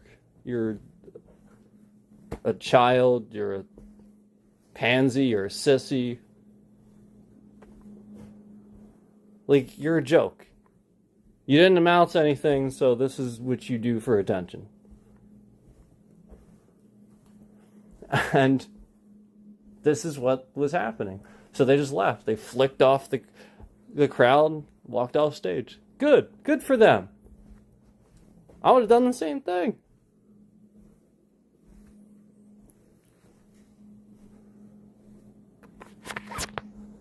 Now, I actually think that he sort of flicked off the people that were throwing them, too. Like, it didn't even look like it was directed at, like, the whole...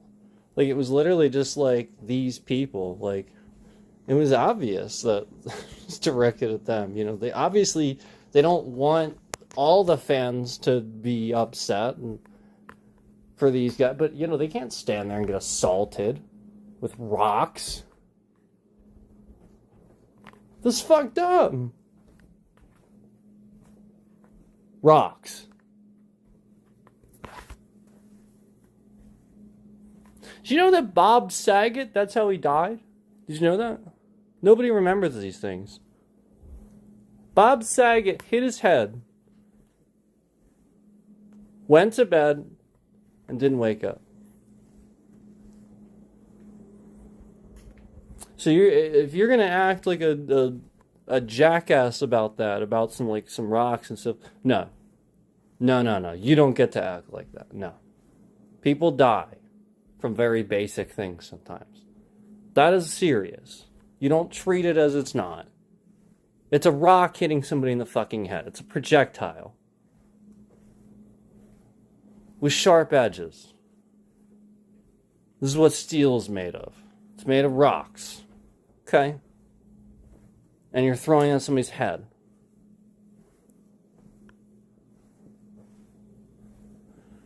So anyway, that's the reality of you know, what it looks like for a lot of, you know, people in the music community anymore. Like, that's seriously, that's what they're dealing with. They're dealing with that stupid shit. You think I'm the only one? Fuck no. Fuck no.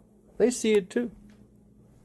They're in up to their fucking neck in this stupid fucking ridiculous bullshit. They're dealing with it too. Streamers are dealing with it. Other than me. Everybody's starting to see.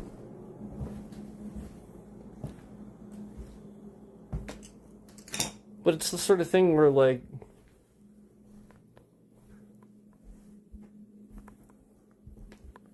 it's very easy to blame it on politics and blame it just on another side, an extreme side.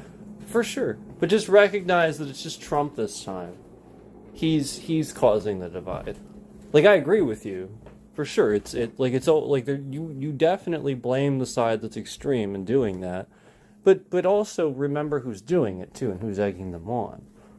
You know, the president's supposed to get people together. His own words. Those are Donald Trump's own words. Donald Trump's own words are that a government shutdown makes the president look weak because he's supposed to get everybody together. Those are his own words. So, I'm just using his own words against him here, man. You gotta be a man of your word, or not. You gonna fix the country and make it great again, or you're gonna fucking continue shitting all over it? Because that's what he's doing. And quite literally with the video of planes shitting on protesters. Quite literally. I mean, Jesus. Mocking peaceful protests. Are you kidding? Okay, so we're just wasting time now. We're not even, well,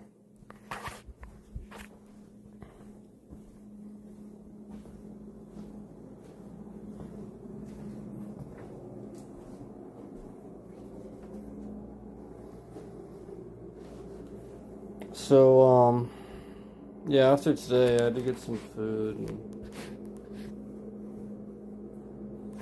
level with you guys about what's been going on and everything with the latest craziness. And also, as far as, so like I mentioned when I came back from the break, that there's some things that I'm working on.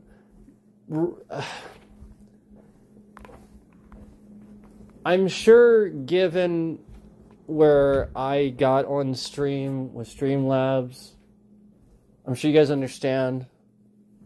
Okay, I get on that, and it's the first time I use it, and it works fine. All these problems happen, and then I can't even use it anymore.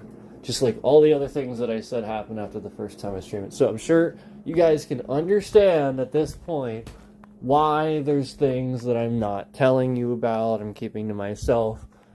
Just bear with me and be understanding of the fact that there's going to be some things that I don't put out there. I'd keep to myself, because this is what they're trying to do. They're trying to break quite literally everything they possibly can so that I don't get traffic, I don't get views, and people, the channel disappears into nothing like it's continued to do. We don't gain support, yada, yada, yada. You get the picture. People don't hear what I'm saying.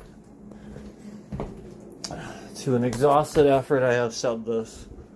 Like I said, it's just, it's never ending. But, I have to, talk about it when it happens. Otherwise, like I said, just something fixes it. I'll notice that problem and I'll say it, and then it'll fix it, so that way it never happens again. And then anyone behind the scenes that would be there to fix those problems, those technical glitches, they have no idea any longer, because the point is, I said this, but now somebody came and cleaned it up behind the scenes, so now it doesn't look like it's true, if that makes sense. So this has been going on, they've just been cleaning it up. If I say something, so I have to keep those things to myself sometimes. I can't just air it out there, I can't just say everything, because that's what's happening. This is what is happening, that's what they're doing. And you saw that firsthand with the Streamlabs. That's what's going on with the Streamlabs. If Streamlabs is watching and they're curious, like some people are watching from Streamlabs and they're curious, what I will tell you is don't feel bad, because this is literally Microsoft. This happened to the Xbox Series X, this has been happening to YouTube, this has been happening to OBS, it's been happening to Prismab, it's been happening to fucking everything. So it's not just you. You were just the one this time. It's just that it's getting easier to prove now, because the whole point is it's been enough things now where enough companies and enough services are starting to realize, oh wow, this guy really is kind of just reporting stuff. And somebody's just endlessly trying to log in as soon as he gets it. And that's what's happening.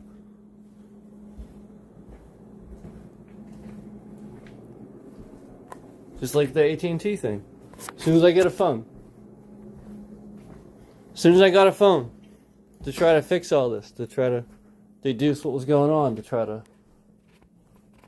go through the whole rigmarole of, alright, new device, yada yada yada, goes through the process, new SIM, yada yada yada.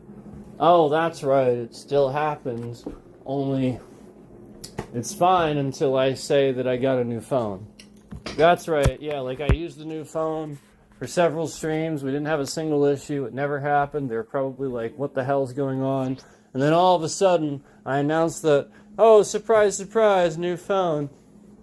Instantly, there's all these concurrents on the stream, and after that stream, the phone had a constant connection to the cell network, and had problems ever since. And they've been slowly breaking the YouTube app. Can't even stream horizontally on the YouTube app. The YouTube app, every time I put it in horizontal, because the YouTube app, that's how it works. You stream horizontally, you got to put it in horizontal orientation.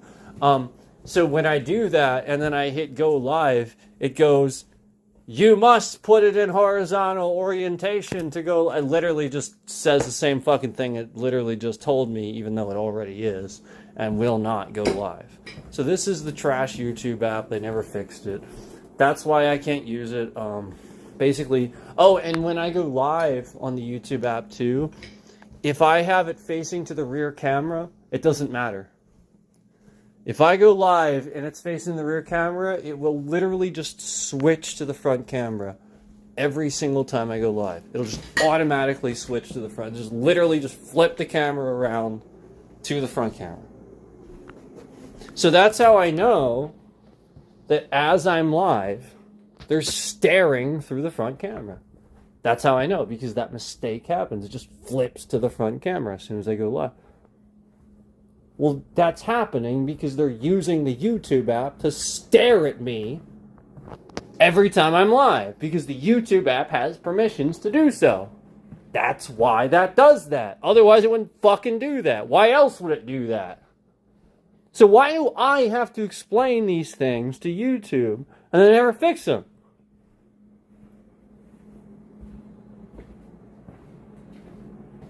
That's old news too. That's been done. Like that happened a long fucking time ago. And that's why I've been using other apps, because I can't fucking use the YouTube app because they broke it. Yeah, because they're sitting here disrupting how much traffic we were getting. We're getting all these views, and so they were trying to disrupt that.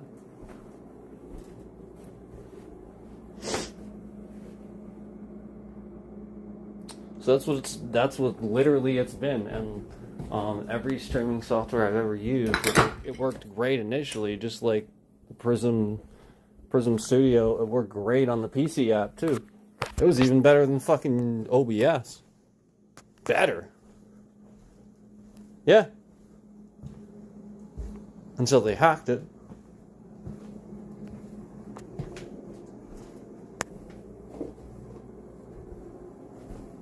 So now if I boot it up, it's like a backdoor, basically.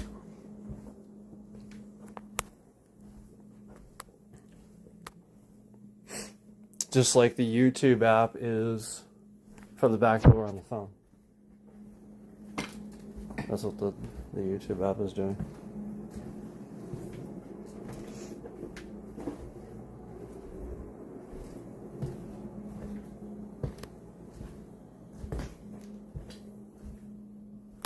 I want you guys to take a look at the likes.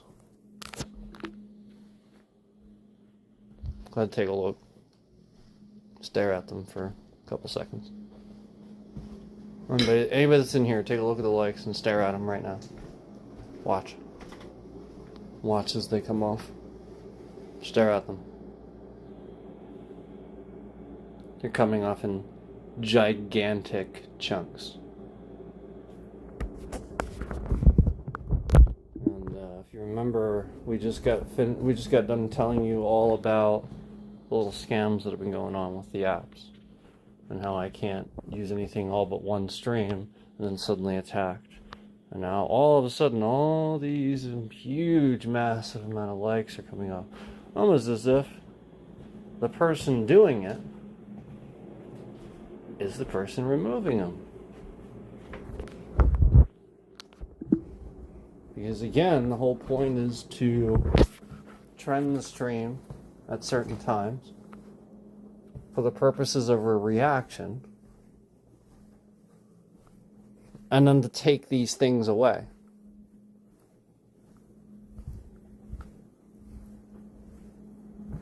So that way it downtrends the stream and causes a problem for it. I already proved to you that that stream that we did earlier easily finished processing by the time it was done. And the one that we finished streaming prior to that, which is the same length, hasn't even been processed yet.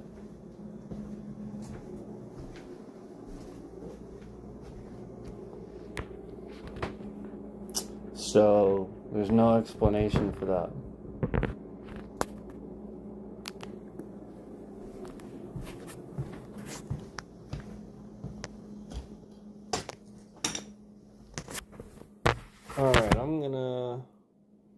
put you guys here for a minute. I gotta go to the bathroom. And we'll talk about something.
Sorry. Need a drink here.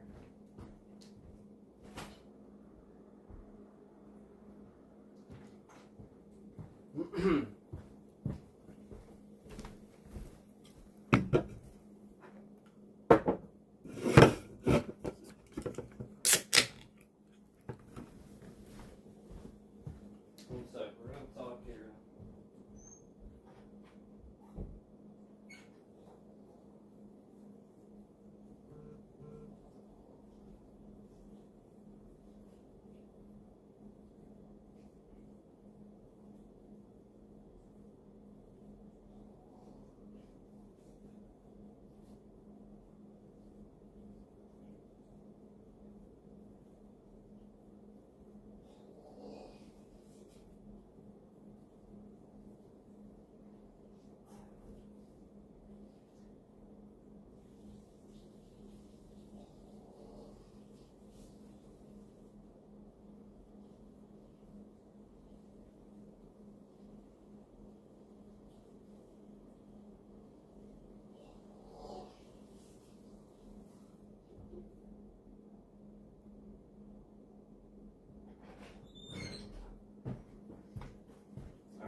Okay, so there's some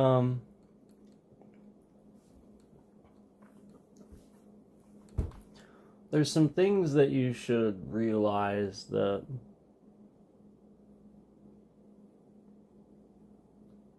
like a lot of like the stuff that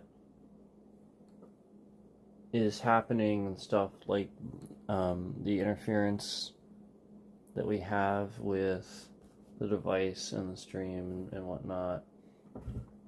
It is important to remember that a lot of this is escalated after conveniently mentions of Trump. And you guys know that huge sections are missing where we talk about him and stuff like that. Like it doesn't take a rocket scientist to see it. And to see that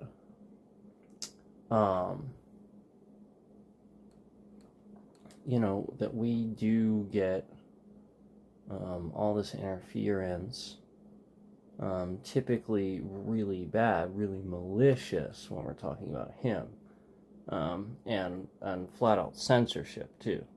And I'm sure you've noticed it. And a lot of it, even again the views dwindling down to zero and stuff like that, where they're kicking people out of the stream. I'm sure you've been kicked out of the stream, and it says something about like, this is not available or something like that's just not the case. Like essentially they're just doing that, and all around a certain something, and basically what we were doing pretty much regularly, pretty much daily, was sort of getting on stream and using the AI, where it compiles all the data from, the internet, Google searches and articles and just everything out there to determine its answers for things and stuff like that. And, it's sitting here and we're asking pretty much every day on stream for the AI to compile lists of things that, Trump took credit for that Obama actually did. Actually like try to take credit for these things. And it just lists all these things. Just a shitload of things that he like literally tried to take credit for. And these are just like Obama achievements. And daily, we can do this, and basically, it's pushing people out of my stream, dwindling the things to zero, shifting the rate around, and causing all kinds of problems. And like all of it really escalating around me, sort of kind of doing this pretty much on a regular basis, right?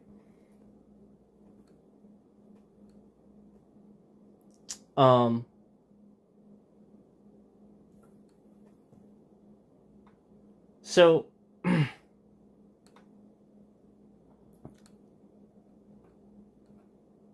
here, let me see if I can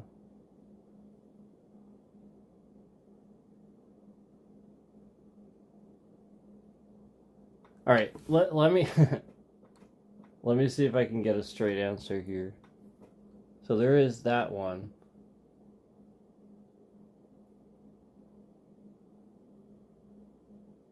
So these are, we can go over, basically we can go over word for word every little thing here.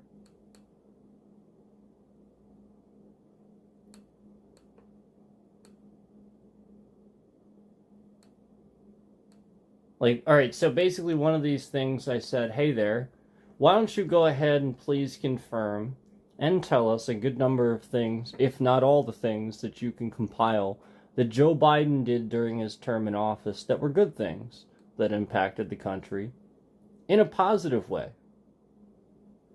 that Donald Trump tried to take credit for and didn't actually do. Could you go ahead and do that for us, please? And I think that's pretty straightforward. That's asking it to compile all the information that Joe Biden would have done during his term that's good, that actually impacted the country in a positive manner. And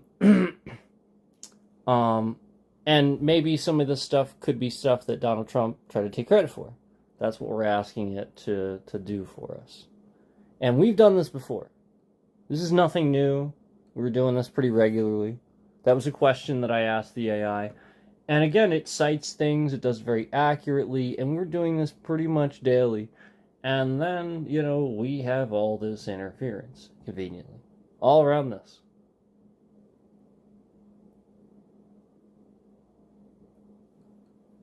So, I see the interference now, and I see the numbers dwindling down even now, as I say this, in preparation. So I encourage you to notice what they go to with any type of response. Even as in preparation for this, they're dwindling down. People they don't want to hear it. The system doesn't want to hear it. This person is doing this to get you to not hear it. That's the point. Even though we know that there's plenty of people that get plenty of numbers that just making jokes off Trump, let alone having something actually credible to say. So when we know that they get numbers making jokes off of them, and you're dwindling my numbers, you're taking them away when I clearly am showing that I'm doing something credible here. I'm using credible fact, citing fact. Imagine that. Imagine that. That positively impacted the country, and that former President Trump has at times taken credit for, despite having inherited or built on them. Military recruiting surge. Surge initiated under Biden.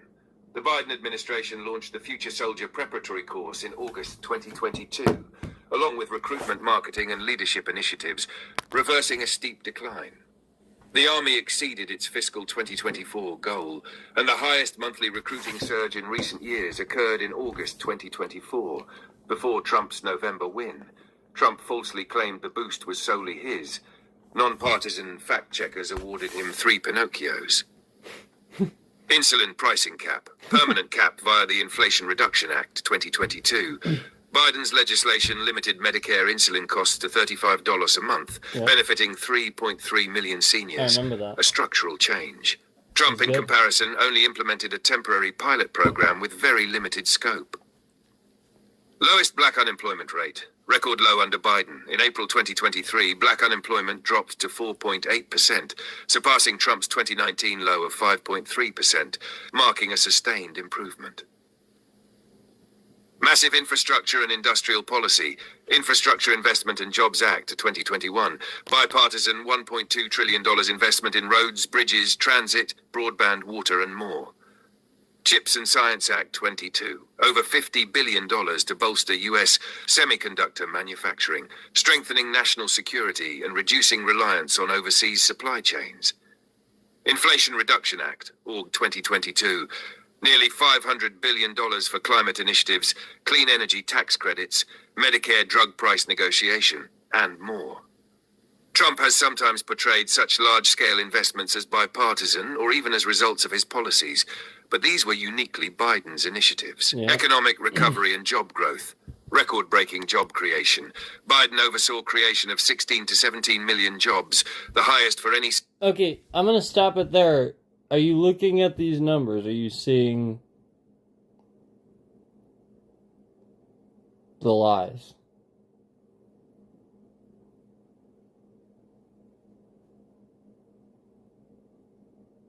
As we get further into this and it further proves Trump wrong, do you see the lies?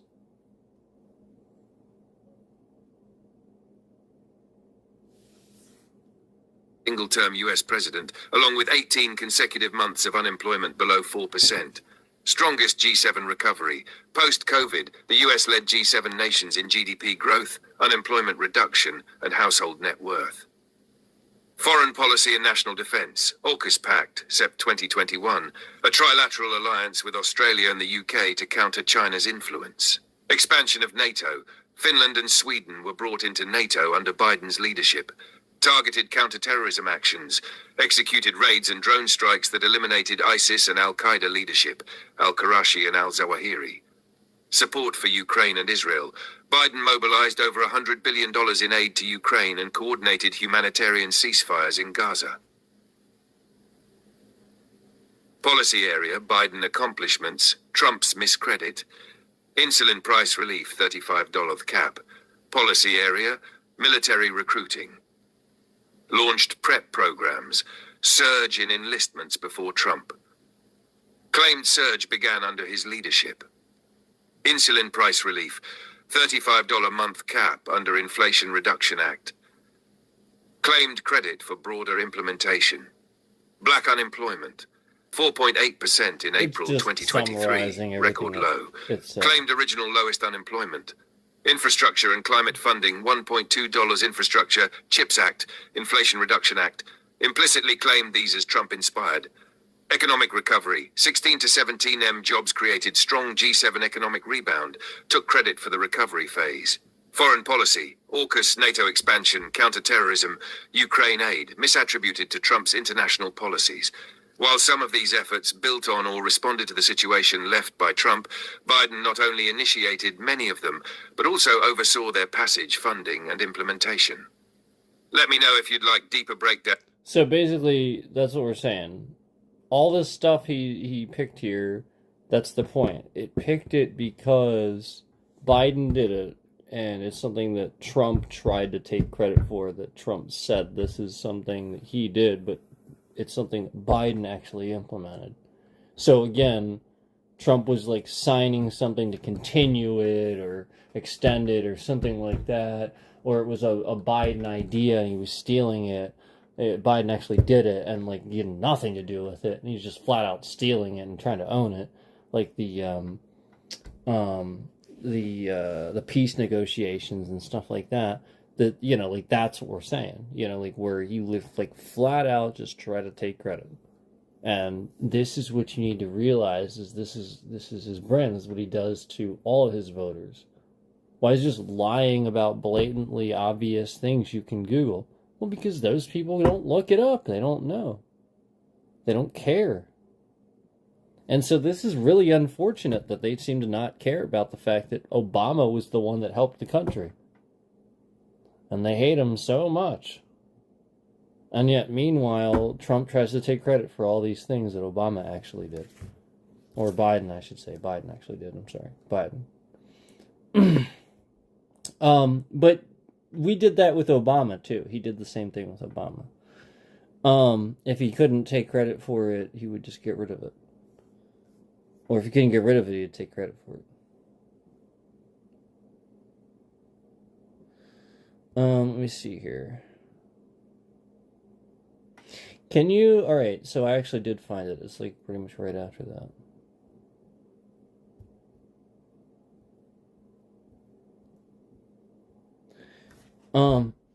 Can you go ahead and remind us of everything that Donald Trump took credit for that Obama actually did, please, if you don't mind? Absolutely. Here's a detailed list of notable accomplishments or trends from Barack Obama's presidency that Donald Trump claimed credit for, despite their origin during the Obama administration. Major Obama-era achievements. Trump took credit for her 1. Declining unemployment rate. What Obama did: inherited an economy amid the Great Recession 2009 with 10% plus unemployment. Under his administration, unemployment steadily dropped to 4.7% by January 2017. Obama came into office during a crisis. Like, it was bad. And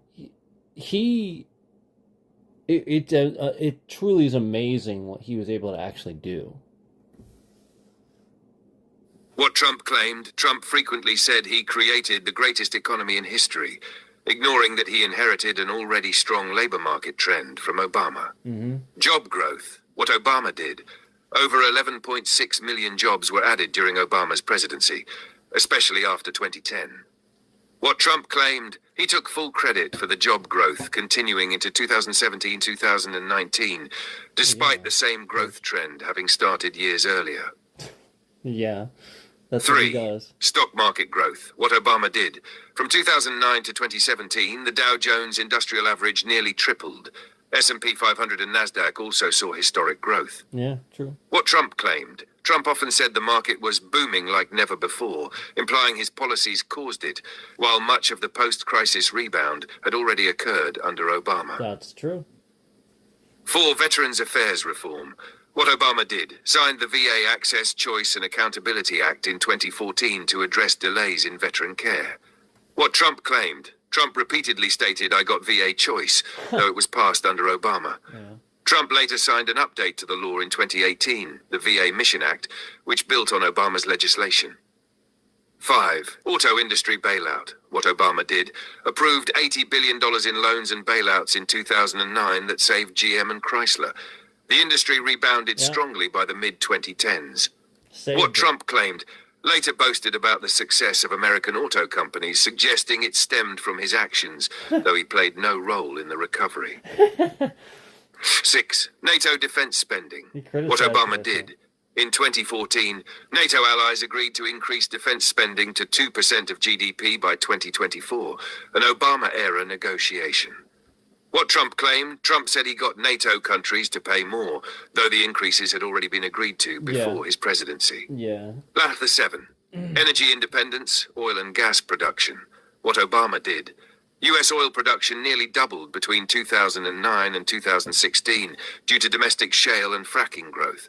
What Trump claimed: often said he made the U.S. energy independent, when the U.S. had already become the world's #1 oil and gas producer under Obama. Imagine that. Now, 8. Pre-existing condition protections. What Obama did: the Affordable Care Act, Obamacare, prohibited insurers from denying coverage for pre-existing conditions starting in 2010. What Trump claimed: he said he saved pre-existing condition protections despite supporting lawsuits and bills that would have weakened or eliminated them. Manufacturing jobs recovery. What Obama did: after the Great Recession, over 900,000 manufacturing jobs were added during Obama's last 6 years. What Trump claimed: Trump often said he brought back manufacturing, ignoring that the sector was already rebounding under Obama. 10. Budget deficit reduction. What Obama did, though the deficit was large early on due to recession-related stimulus, it dropped from $1.4 trillion in 2009 to $585 billion by 2016. What Trump claimed fiscal discipline, even as his tax cuts and spending hikes caused deficits to rise again, nearing $1 trillion before COVID. Yeah. Bonus, Iran nuclear deal and foreign affairs. Trump often took credit for isolating Iran economically, even though many of the sanctions and pressures came under Obama's Joint Comprehensive Plan of Action, JCPOA, and International Coalition Building. Yeah. Summary table. Yeah. Claimed bitractually, done by Obama. Steady growth after 2010. Unemployment drop fell from 10% to 4.7% under Obama. Yeah, steady growth Booming after job 2010, market. yeah. Steady growth after Exactly, 2010. 11 M+ jobs added before Trump took office. It's Stock true. market rise. Dow nearly tripled during Obama years. VA Choice Act, signed by Obama in 2014. Auto industry recovery, rescued via 2009 bailout and restructuring. NATO defense spending increases. Exactly. Negotiated and agreed to under Obama in 2014. You help U.S. people. oil independence. U.S. became top producer under Obama. Pre-existing condition protection, key feature of Obamacare, ACA, passed in 2010. Manufacturing resurgence, strong rebound from 2010-2016. Budget deficit improvement, dropped sharply from post-recession peak. If you'd like, I can also break this into a downloadable or printable format, or compare it to Biden's and Trump's actual records. Just say the word. So, yeah, there it is. And this is what we experience all the time. You know, when we would talk about this, we would play this. This is just something from before.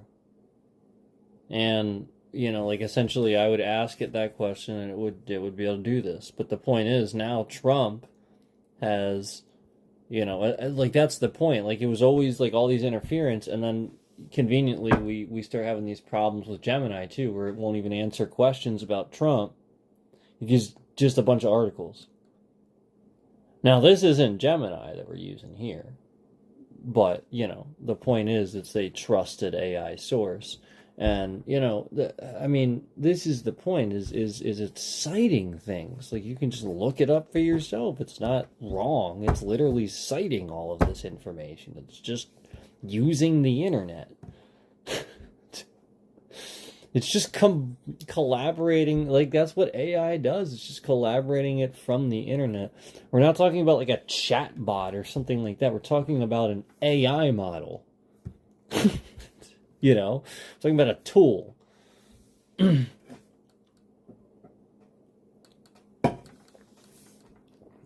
talking about one of the AI tools that one of those things is built on, you know, like we're talking about the origin, you know, we're talking about that's what this thing does. It's a database, you know. It learns from the internet. So anyway, the point is Trump was unlearning Gemini, but this is what we were using, and the point is that we would have all kinds of interference and stuff, even when we would use it then. You know, censorship with the stream, even with the app itself, all kinds of crap. This looks like another one that we had. Let's see what this one said. What questions this one had.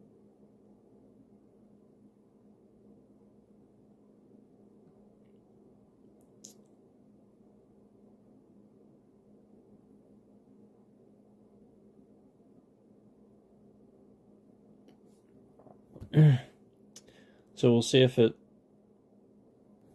Yeah, this is just. It's gonna say the same stuff it already said. Here, I'll mention the bullet points. It literally is the same question. Can you go ahead and remind us of on stream? I even told it we were streaming. It had no problem with that.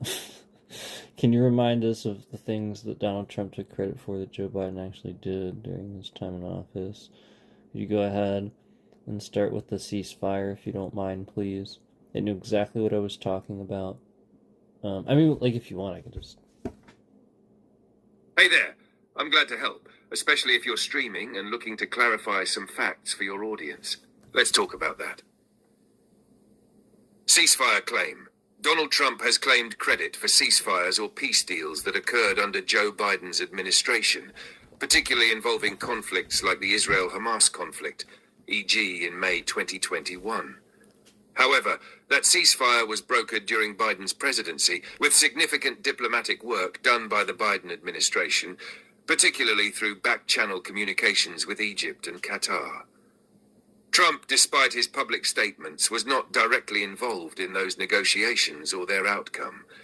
He may reference broader policies from his administration, like the Abraham Accords, but the 2021 ceasefire was a Biden-era success. Yeah. Other examples, where Trump took credit for Biden-era actions.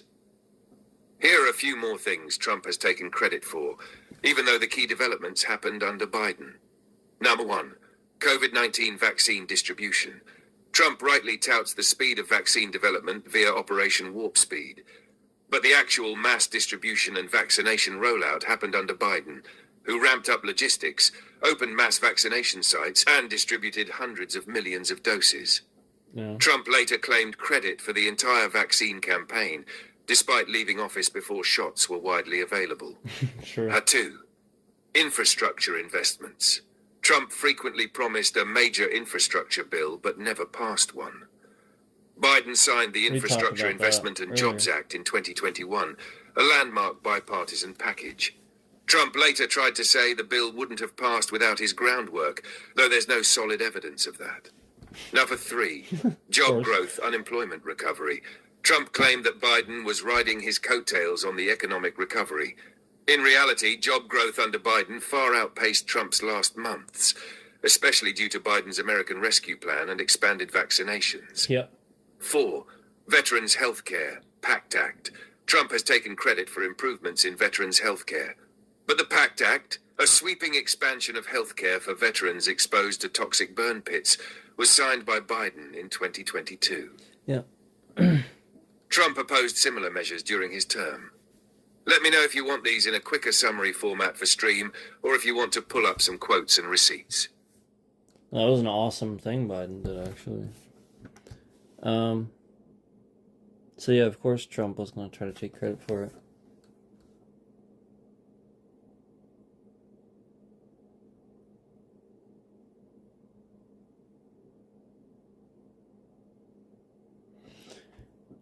And then I said, can you go ahead and tell us everything? Well, let's be honest, you're probably not going to get to everything, but try and tell us a good number of things that Trump took credit for that Obama actually did, if you don't mind, please. And it was just everything that it pretty much mentioned previously, except for a few other points that it's going to mention. Economic recovery, Veterans Choice Program, decline in illegal immigration. See, that's what some people don't realize. Obama cracked down on illegal immigration. That's what people don't realize.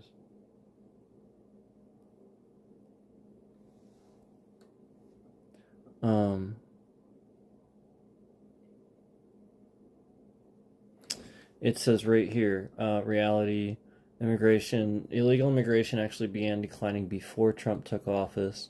In fact, net migration from Mexico to the U.S. was near zero or negative during the Obama years, particularly after the 2008 recession and Obama's ramp up for deportations. So, again, that is clearly stating that Obama did things to help illegal immigration, to help get illegals out of the country, and everybody's all thinking that he didn't. Wanting to see his birth certificate. NATO defense spending increases, which we already talked about. That was the thing previously. Trump said, the last one we talked about, where Trump tried to take credit for getting NATO to make a deal or whatever, yada yada yada, but that deal was made under Obama administration. ISIS declined. Trump's claim, I defeated ISIS. Yes, he said that. Reality, the military campaign against ISIS was developed and launched under Obama in 2014. By the time Trump took office in 2017, ISIS had nearly lost half its territory in Iraq and Syria.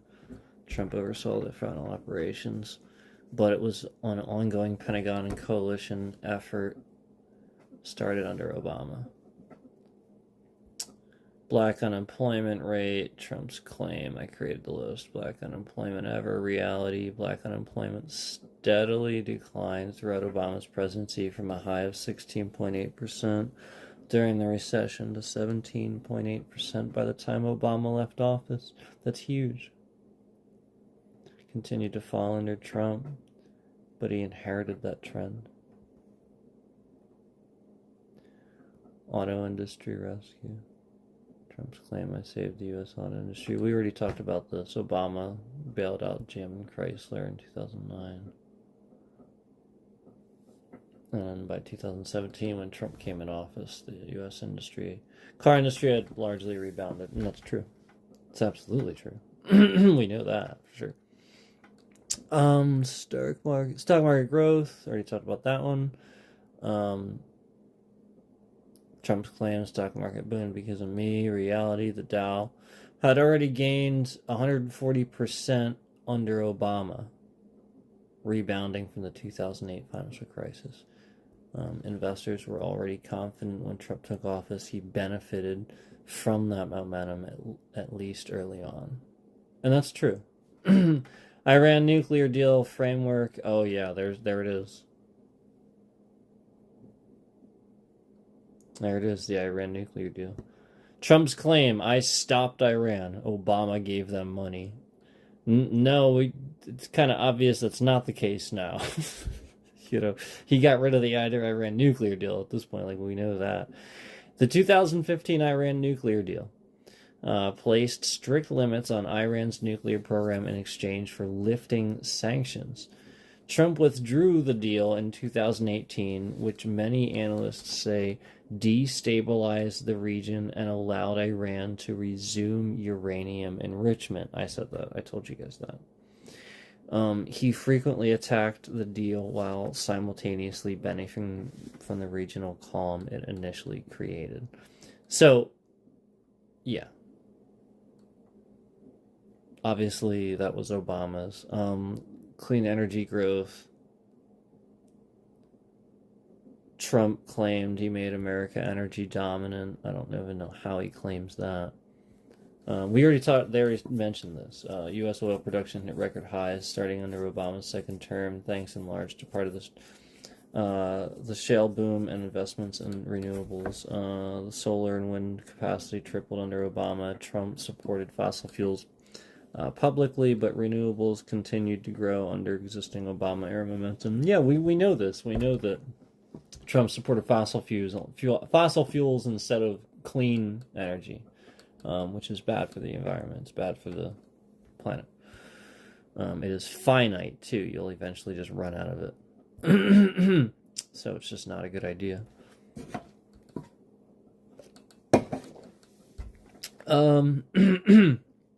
Excuse me. Sorry. Marriage equality, LGBTQ protections. Trump's claim, I'm the most pro-LGBT president. Did he ever say that? It's hard to believe that now, I think. Reality, obviously marriage equality was legalized in the Supreme Court in 2015 with support from the Obama administration. Like, we know this. We know, like, a lot of this is about,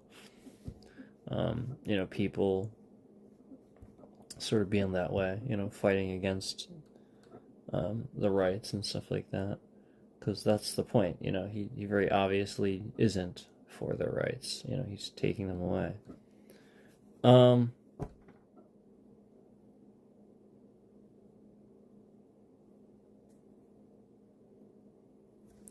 So anyway,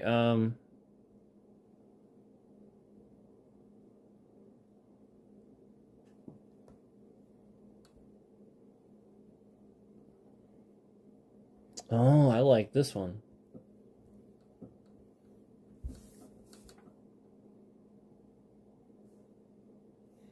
And then we like you guys see how the numbers are nothing, right? Like we're gonna talk about that. We're gonna have to get that for you guys to see how the numbers are clearly nothing as we talk about this. And that's what I want you to see. How, you know, they will sit here and throw thousands, and remove them later. Remove them after the stream anyway. But, you know, when we're sitting here and we're talking about how wrong Donald Trump is and about how right Obama was and these Democrats are, how we're just literally just using fact to talk about that. All this interference is happening. You know, just two concurrents. That's just two. I want you to believe there's two. So, just pointing that out. But this is a good one. This is next. This is so apparently I said thank you for those responses. That was very informative. I really appreciate this conclusions and wrap-ups. It was really, really helpful. Then I said, can you go ahead and remind us here on stream everything that Bill Clinton did, that Clintons in general did to help the United States do well and set us up for success? Can you tell us and remind us of all the positive and good things that the Clintons did, specifically Bill Clinton too, to benefit the country during his 2 terms in office? And then can you include Hillary Clinton too, since she obviously was Secretary of State for all those years, and definitely did some things as well to help the Democrats be successful and help the United States in general? Can you go ahead and tell us what those things are? Oh my, dwindling even down to just 1 concurrent now. Oh man, people really don't want to hear how wrong they are about this. They don't. That's the point. And, you know, not only that, but, you know, there's still, to sit here and pretend like the same person wouldn't, you know what I mean? Like, you're going to interject thousands into the stream in a second and then take it down to 1 conveniently right as I ask this question. Oh my. So again, this is going to be what Bill Clinton did to help the country. Bill Clinton, and specifically Hillary Clinton too, while she was Secretary of State. Absolutely, I'd be glad to. Let's break it down into 2 parts. First, what Bill Clinton did during his presidency, 1993-2001, and then what Hillary Clinton contributed both as a public servant and political leader. This will be a clear, honest, and historically grounded look at their positive contributions to the U.S. Bill Clinton, key contributions 1993 to 2001. President Clinton presided over a period of strong economic growth, budget surpluses, and major legislative reforms. Here are the top achievements often credited with benefiting the U.S. Tons. Apnamaja 1. Balanced budget and surplus. Clinton eliminated the federal budget deficit and produced a budget surplus for 4 consecutive years, 1998 to 2001. This was the first U.S. surplus since 1969. It was achieved through spending restraint, increased tax revenues, and economic growth. Economists credit his 1993 budget, passed without a single Republican vote, as a turning point. 2.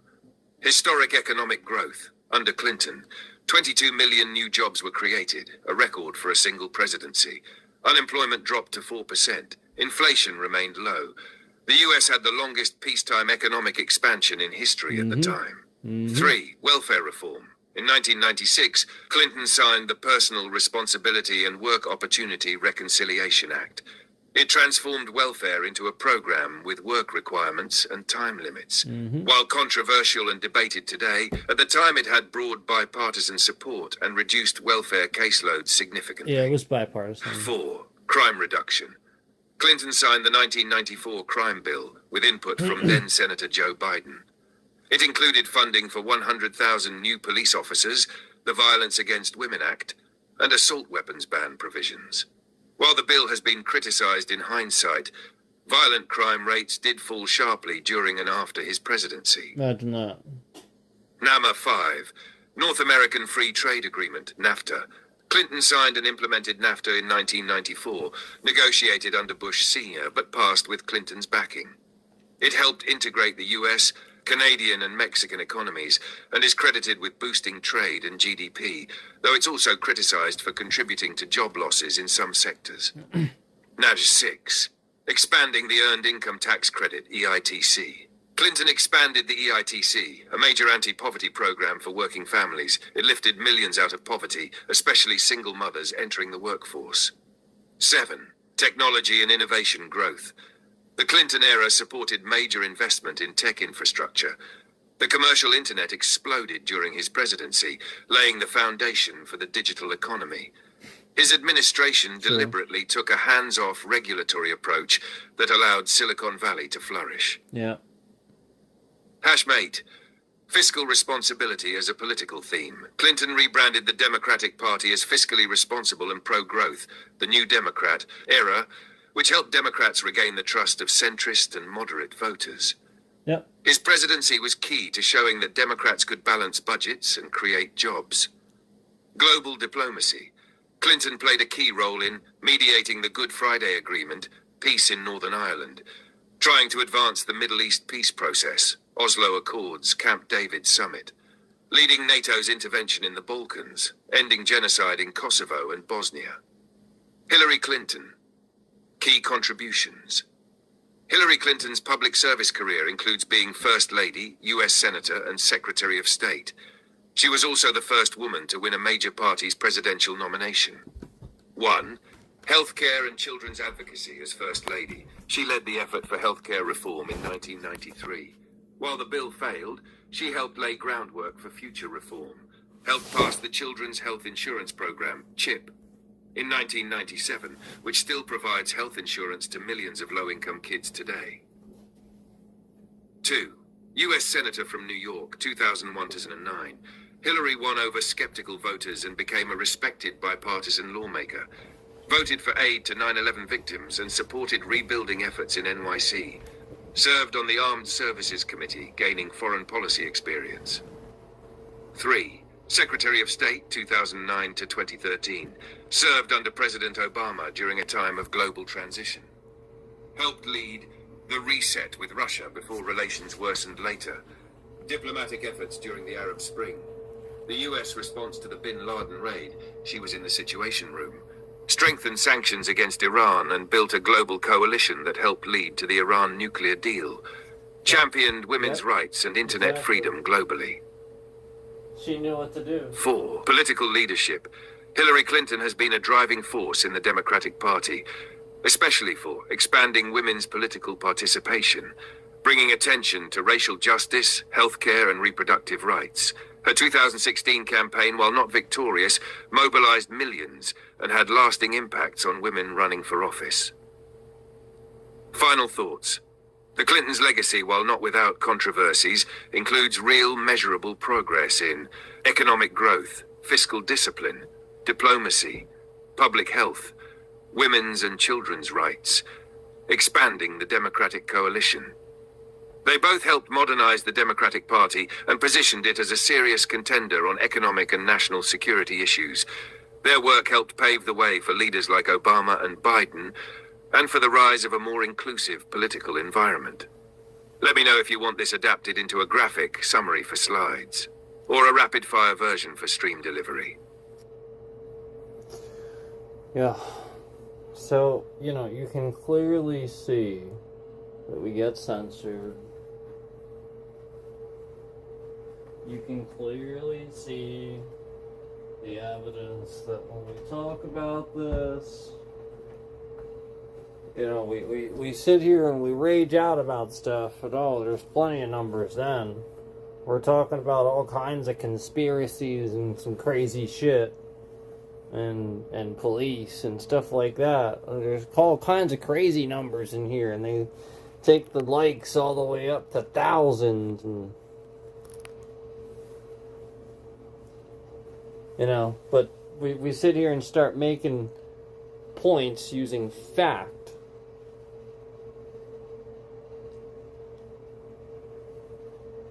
Talking about literally all these different times that Donald Trump took credit for something a Democrat did, tried to, and just all the sheer number of things Bill Clinton, Hillary Clinton both did to benefit the country. Just think about how long it took for it to sit here and talk and say all of that. I mean, that's not all of it either. That's just some of it. I literally can't even tell you a single fucking thing that Donald Trump has done. Not one. He hasn't done anything.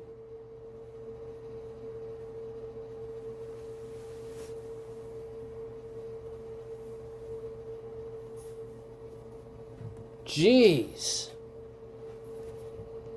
Like, there's literally just all this shit these Democrats did. And Donald Trump just did literally nothing.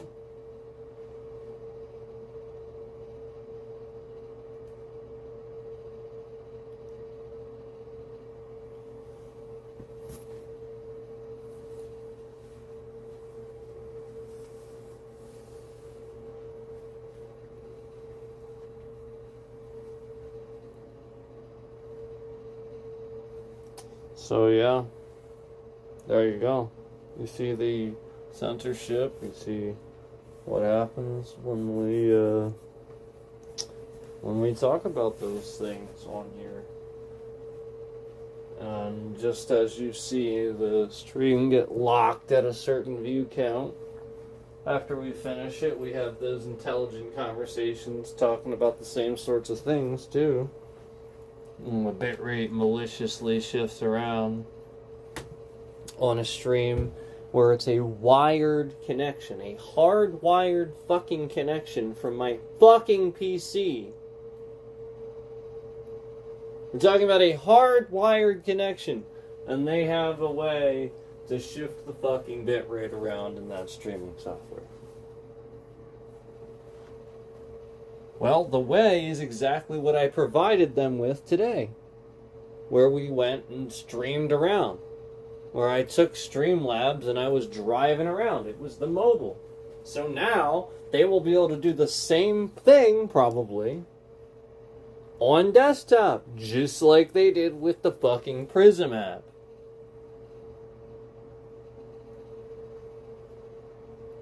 The breach is AT&T. The breach is always mobile. Everybody fucking knows it. How many times do I have to fucking tell you? It's their fault. They're just not accepting responsibility. And at the same time, it's YouTube's fault because, again, YouTube should have done something about this fucking douchebag that was on here doing all these things on this platform that he shouldn't have been doing. There's all kinds of shit that led to this. The ability to do this. But either way, it was enough people acting just like this stupid orange man that is not somebody that you should look up to, is not somebody you should emulate. And you all act like him, and this is how it ends up happening.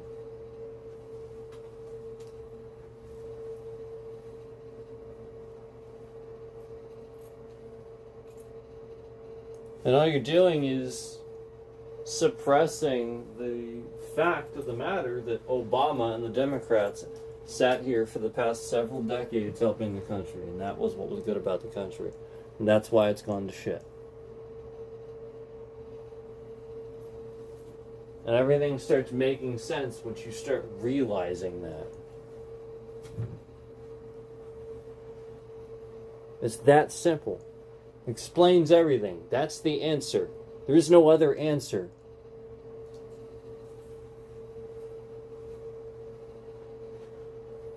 Even, again, the group Anonymous agrees with me. They don't sit here and collectively have any political opinions or take on that. They don't care. Yet, they clearly have made very public statements on their channel that, yeah, it's kind of obvious that they're also agreeing that while they don't make a political stance, they don't typically do that sort of thing. They're going to go ahead and say, yeah, the party where they literally sat there and were doing shit and getting shit done and trying to be like for people's rights and togetherness and stuff like that, these are the people that you think are the enemy? That like they're just as fucking confused by that. That's ridiculous. It's not even fucking close to the case. So again, while they don't align themselves with Democrats, that's the point. They're like, yeah, that doesn't fucking make any sense because that's not the answer. They're saying the same fucking thing. Pay attention.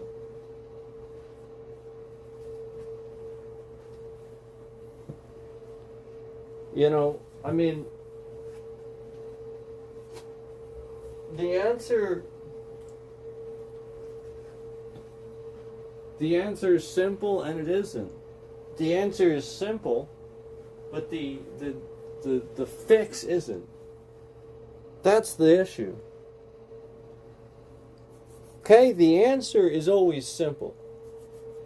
Going about it, it never is. That's the issue. The issue is Donald Trump can't end the war in Ukraine in a fucking day. Remember that? Y'all forgot about that, right? Okay, that's the issue. The issue is that he says these things that he sells to people and people believe it. Okay, but the whole point is you need to realize that the impossibility of that statement. It's completely absurd to even state that.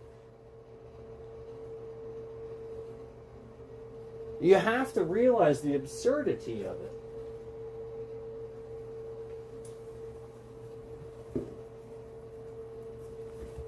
Oh, he's going to win the war in Ukraine. It's drug on for all these years. All these years. Even Putin himself said it wouldn't last. What, a couple days, a week, a month, right? Now, years later, Ukraine has held their ground with just assistance from NATO. Like, come on. Donald Trump is an idiot. And he is constantly wrong, and he is constantly at the same time trying to be the smartest person on the planet. Trying to manipulate people, trying to use brainwashing. He's not smart. He's just trying to be. He's probably doing it trying to impress Putin or something like that. This is what you have to realize. This is how slimy this guy is.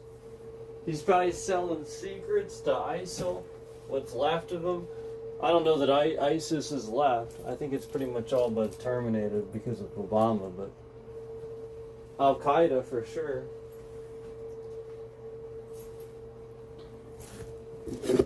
You can bet your ass he's selling secrets to Al-Qaeda. This guy fucking accepted a plane from Qatar. Sitting on our soil right now. That's a crime.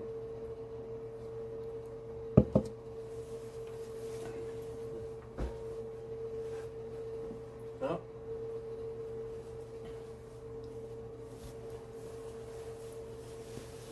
Bribing the president. You wonder what's wrong? Gee, I don't.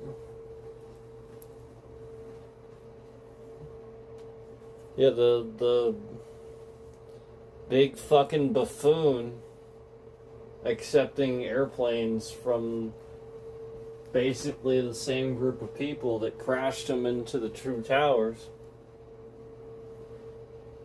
is leading our country. That's what we're dealing with. That's how fucking stupid this guy is. You know, he's so full of himself. He thinks he's invincible. He thinks, you know, they really, don't have malintent. I'm sure he believes that too, probably. That's what you have to realize. Like all these people are just gonna use him. They're gonna destroy the country if they can. They'll assassinate him if they could. Trust me. They won't even think twice about it. And, like, I'm sure this guy actually, like, you know, this orange buffoon probably thinks that, like, we're his friends. He has no clue. You know, it's just like with Putin. I'm sure he thinks Putin is his friend. Putin's not your friend.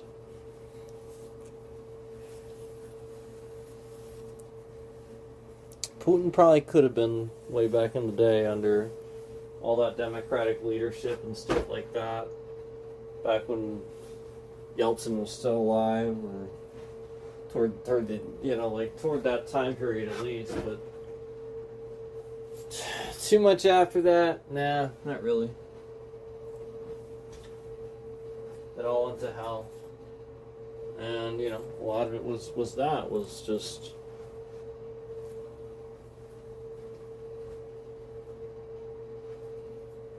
You know, not enough being done about dictatorship, dictators being allowed to say no to our culture and stuff like that, and that's the problem. A lot of this was like, you know, the movie The Interview, and you know, like the red flags that raised, and just the, you know, like not that per se, but like just the concept of that, the concept of talking about like what that meant, you know, where other leaders would simply just start doing things just because they were all upset and bent out of shape about the fact that a movie was made, and so now this movie portrays them and disrespectfully and stuff like that, and this would be normally like incredibly against the law in their country.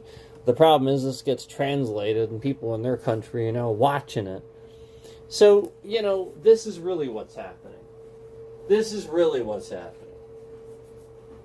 This is the reality. The reality is these assholes that are dictators, this is what they do. They literally just hang on to the... it's just like these triggered people that you would never put in charge of anything. You know, they hang on to the word everybody says, and they're incredibly triggered by it. That's behavior that isn't corrected. That's exactly, you know, what you're supposed to correct. That's the point. That's bad. That's evil. That's what you correct. And somebody should understand that. Somebody should know right from wrong. And if they can't determine that, well, then they're the devil. They're the evil person. They're the one choosing that. That's what you recognize. If they can't determine it, you know, if it, you know, like if somebody makes the effort, that's, you know, I mean, like, I guess that's a little different story, but like, you know, like you have this person just continuously showing you that he's just lying, breaking laws, hurting the American people, jackass, orange douchebag. Yeah, I mean, you get the picture. So anyway, probably gonna get off here. I just wanted to I figured I'd at least go through some of that. Kind of show you what we talked about before a little bit. That sort of kind of triggered this to happen a bit more aggressively than it was. And, lo and behold, it's, of course, just more talk about Donald Trump. Free speech things where you can find 1,000,001 streams, people talking about Trump, pro-Trump stuff, and that's doing really well. But anybody that isn't already established trying to talk about Trump and stuff like that, you can clearly see what's happening. And, just how much the platform and stuff enables bullying, enables that behavior, that toxic behavior. It's being enabled all over social media. It's not just here. It's happening at TwitchCon. Apparently. It's ridiculous, man. It's everywhere. It shouldn't be. People should be about themselves. They should have respect for others, because that's what they would want.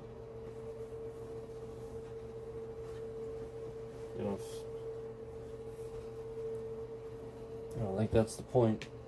If somebody walked up and grabbed the face of Vladimir Putin and tried to kiss him, that dude wouldn't be alive the next day. Okay? So it shouldn't be any different.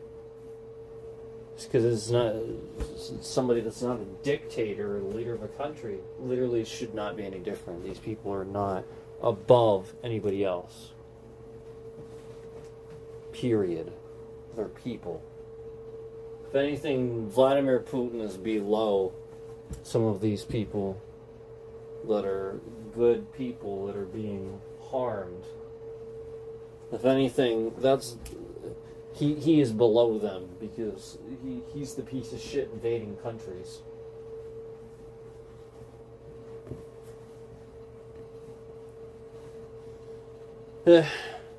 So yeah, we're probably gonna have to get off here. Probably gonna get off here anyway. So you get the point.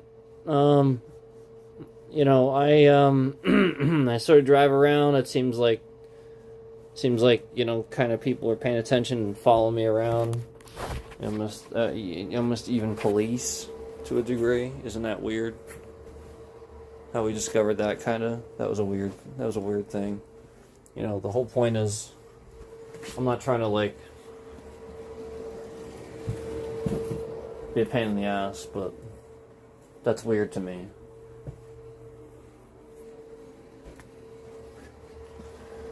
And it's really weird to me that you're gonna have these patterns where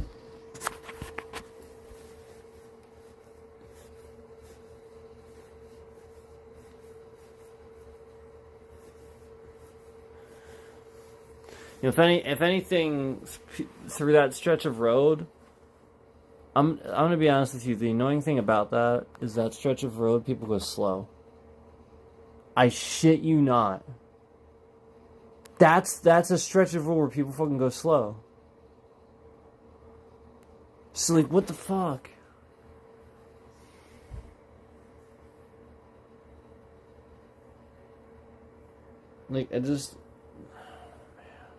What is happening? What are we doing? I don't know. I don't know, man. It's why do I know more about the traffic patterns and mannerisms of the people in the area than these guys do? That's the point. Why are all these people swerving around behind me, illegally passing me? And you get the point. If all this nonsense is happening all around me, why is the same freaking cop that's the point. Same spot, conveniently there, right when I'm there, twice in a row. I point out it's not exactly legal for him to be there, yet he's there. Twice in a row. It's a spot where people go slow, they don't speed. They could easily just pull in somewhere else. Fuck. You don't see what's happening? Like, my point is, like, I'm not trying to be difficult from a standpoint that I would be understanding that people need to stop speeders. That's understandable. But that's not what we're talking about here. We're talking about just making it look like, you know, all right, oh, he's on stream. Let's park here right in front of him so he thinks that we're stopping speeders. Like, that's what that looked like to me. Literally is what that looked like to me. Because if I can see you, I can see you. Like, I don't know. I don't fucking go speeding around all over the place. You know what I mean? Like, I just don't understand the point, I guess. So, anyway, please just hear me out there and, you know that it's, again, alright, so you want me to tell you why it would be stupid for a cop to park at a closed business? Do I really need to tell you this? Do I need to say it? I shouldn't have to. I shouldn't have to train you. You should know why that's stupid. You should have been taught that. I'm not trying to be difficult. That's what's annoying. I know that sounds like I'm trying to be I'm not. That is incredibly annoying to me that somebody didn't teach you how stupid that is. Okay, so you're at a closed business. You don't have any business being there. It's not your property. And you constantly make a habit of sitting there and you're pulling people over. Okay, somebody owns that property. Did you get permission? If you did, now they know you're there. That's a problem. That's a safety hazard for you. They could do something, come up behind your vehicle while you're there, sabotage it. Who knows? The point is, it could be a trap for you. You know, I tried not to air this out, but, you know, the whole point is that when you come up and you clearly don't understand your own danger, and you just show up like that, like, you have no clue why this is a danger to you, why I'd be saying that, why I'd be saying, pretty sure that's not legal and there's good reason. You are showing that you are not a cop, you're a criminal. You're violating law just to see what happens. Because you don't understand it. So therefore you violate it. You're just like a criminal. You're not a good cop.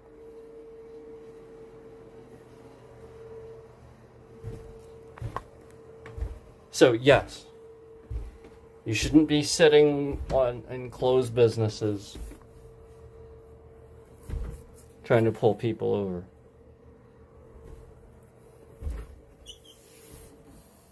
You can't do it. Well, where am I supposed to sit then? That's up to you to figure out. But that business is not your property. The government doesn't own it. You have to sit where the government owns or any public land. You cannot sit in a fucking closed business. It's not your property. End of discussion. It's for your own fucking protection. For the same reason you wouldn't sit in somebody's driveway to pull people over. You'd have to be a fucking retard to do something like that, right? Right? Oh God, please tell me you're not fucking retarded and you're doing that.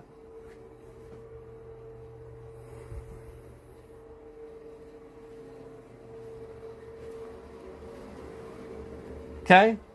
Do you get what I'm saying? The whole point is this is for your protection. There's good reasons for these things.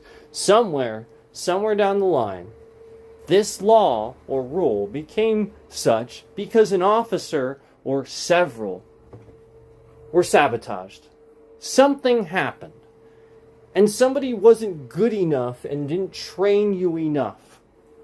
unfortunately, to know this. Okay, I know these things because I watch body cams and I do research. This is often why I find things out. I find out about a story that happened through a body cam thing that was like this huge story of something that happened that was fucking nuts. And now there's like this law and rule about something or something like that because of this really bad incident. It's like, oh yeah, that's a really good reason. Damn. Even I would have questioned that if that hadn't happened. I would have been like, why the fuck is that a rule? That's weird as shit. And then you see it and you're like, oh shit, okay. I get it now. Ain't gonna fall for no banana in the tailpipe. Yeah. Until you do.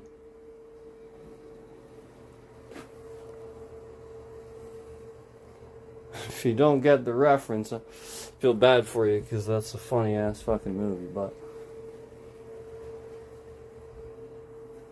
I mean, you know, it should be obvious. You know, it should be kind of obvious with that example. As comical as that example is that even though that's a comical example, you know, that's the point.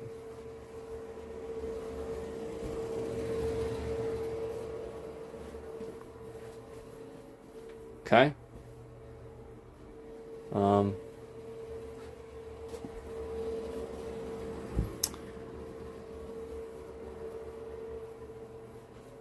I don't know what goes on in closed businesses when they're closed. Neither do you. And it's not your business to ask that. Do you know that 90% of closed businesses, I'd say about 90% these days, have some sort of owner that monitors the cameras from their home laptop? So, given that, and given how stupid people are with their own home security, what are the chances that a scammer, somebody, can look at that security footage and see you, your cruiser, sitting in that closed business on that property? Now, I mean, again, chances of somebody doing something like with that, it's pretty small, I guess, but there's still reasons for these things. And not only that, but just these are just like few examples I came up with off the top of my fucking head as to why you shouldn't sit on somebody else's property. I mean, it's just like kind of like, you know, sort of kind of common sense thing, I think, you know, like you wouldn't do something on somebody else's land, you know, like it doesn't make any sense, you know, because that's how the law works, you know, like that's the whole point, you know, you would do it on public property, you know, like that's the whole point, you know, so why would you expect to sit and pull people over in the light of a closed bit? I don't get it. That's all. And it's not the only time I've seen it either, where I've seen a cop get in trouble for this, where this was like an ordinance or something. Some cops were getting away with this in this one area, and they shouldn't have been getting away with it. And there was like a local ordinance now where basically the cops were ganging up on people, and they're actually causing a problem for this one area, and they're harassing people that were going to this church, all because they wanted to use the fucking parking lot. And like literally they were harassing people that were going to this church, pulling them over, questioning them, talking, like, because they were sitting there.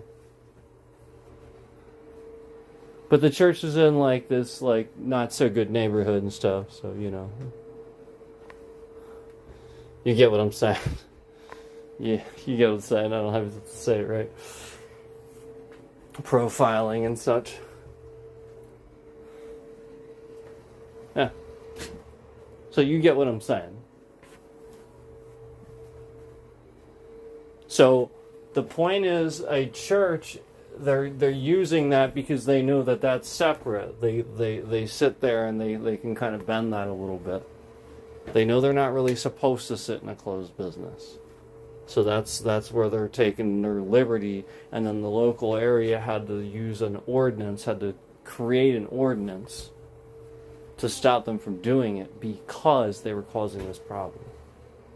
So, like, the whole point is they knew they weren't supposed to be sitting in closed businesses, so they were taking advantage. And then the whole point is they had to use extra restrictions to restrict them even further. So what you have to realize is a lot of the people triggered are police that are being stopped by their superiors saying, no, you can't harass this person, no, you can't harm this person, no, you can't do this. So then they get off work and they do it after they get off work. That's what I've noticed. That's what I've been documenting. That's kind of the point. And that's why that cop was sitting there. Yeah, that's why. Because that's the point. That's what they do. They keep tabs on people. They follow them around. That should not be a regular thing.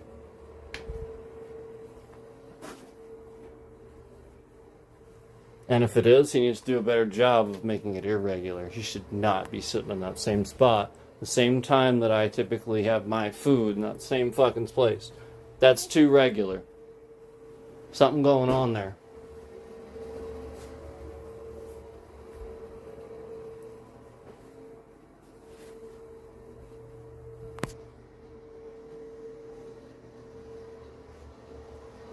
You know, my point is,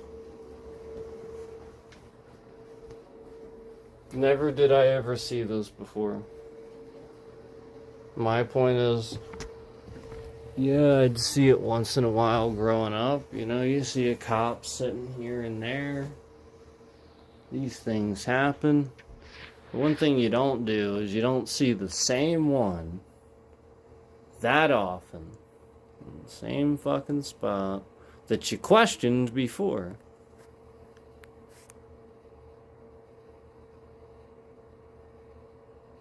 And, you know it's not really legal. I mean, again, what legal grounds would they have?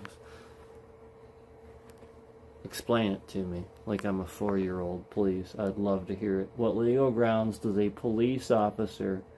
Again, they are bound to the law just like you and I. So again, when they're just sitting idle and they're just kind of sitting around, if there's no emergency, what legal fucking grounds does a cop have for sitting in a closed business's parking lot? He shouldn't be there at all. He shouldn't even fucking drive into the lot. Period. He should only be there if he is investigating something suspicious. So, aka getting out of his car, looking around, shining a light, not sitting there, turning his lights off to not be seen.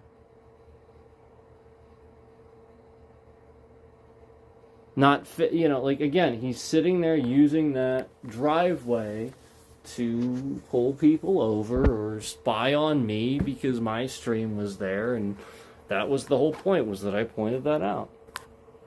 Now, the point is,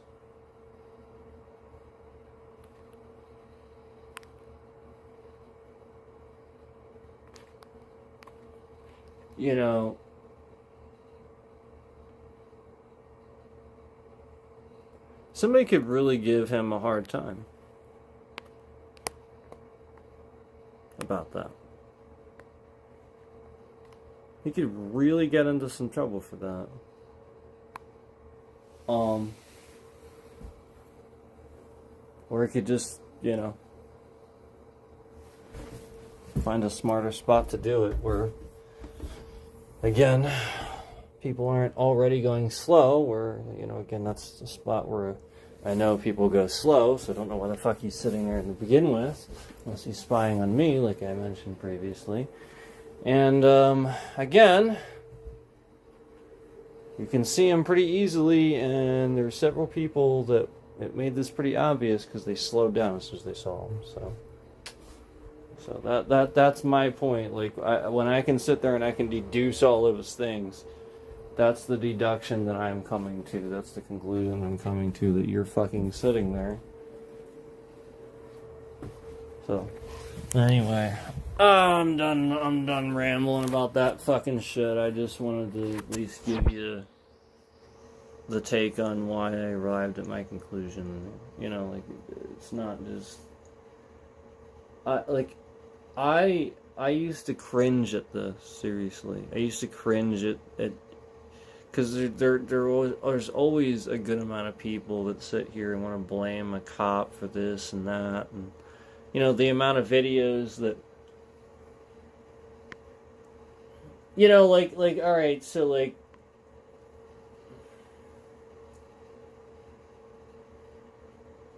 you know, like you know, like the one that went viral like forever ago, where the guy's like being ordered to do something and he's just sitting there not doing it. He's just completely ignoring them. And everybody's like freaking out when they like, you know, eventually just grab his hands, and of course he's resisting. He starts like freaking out, and then they have to like push him down, and it's like, dude, the dude was sitting there idle doing nothing until they grabbed him. Then he started freaking out. You're blind as a bat if you don't fucking see that they literally... And that's the point, is that most cops now, that's what we see. We don't see them give them time to... We don't even see them give them an order. We typically just see a cop immediately grab somebody, "You're under arrest!" and just, like, arrest them. And no, like, you have to allow somebody to put their hands up and surrender. If you don't allow them to do that, you're very much in the wrong. So the point is, they just keep fucking it up. And even to the point that, like, there's this one cop, like, recently even, I saw that, like, they just, like, beat the hell out of this guy when this guy called them. And they showed up and beat the hell out of him. And then, like, muzzled him and put him in a car in the front seat. And then when he fell out, because they didn't put him in there right, they beat the shit out of him again. They just punched him in the face a bunch of times, while handcuffed. Like, what the fuck? And this was the ranking officer, literally just threw the guy on the ground for no reason whatsoever. After announcing he was under arrest for disorderly conduct, he just threw him on the ground for no reason whatsoever. Injured himself in the process because he's a fucking pussy. And then proceeded to beat the fucking shit out of the guy. This dude's a pussy. This dude's not a cop. Doesn't deserve to be called one. He's just a fucking pussy. Who breaks his own ankle throwing somebody to the ground when he didn't need to. That's called a pussy. If I have a problem with somebody, I fucking tell them about it. I don't need to throw them on the ground.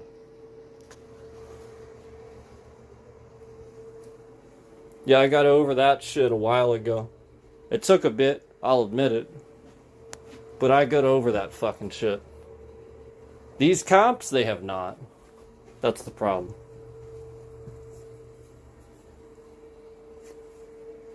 Yep, they literally just carry that shit around. That's the problem.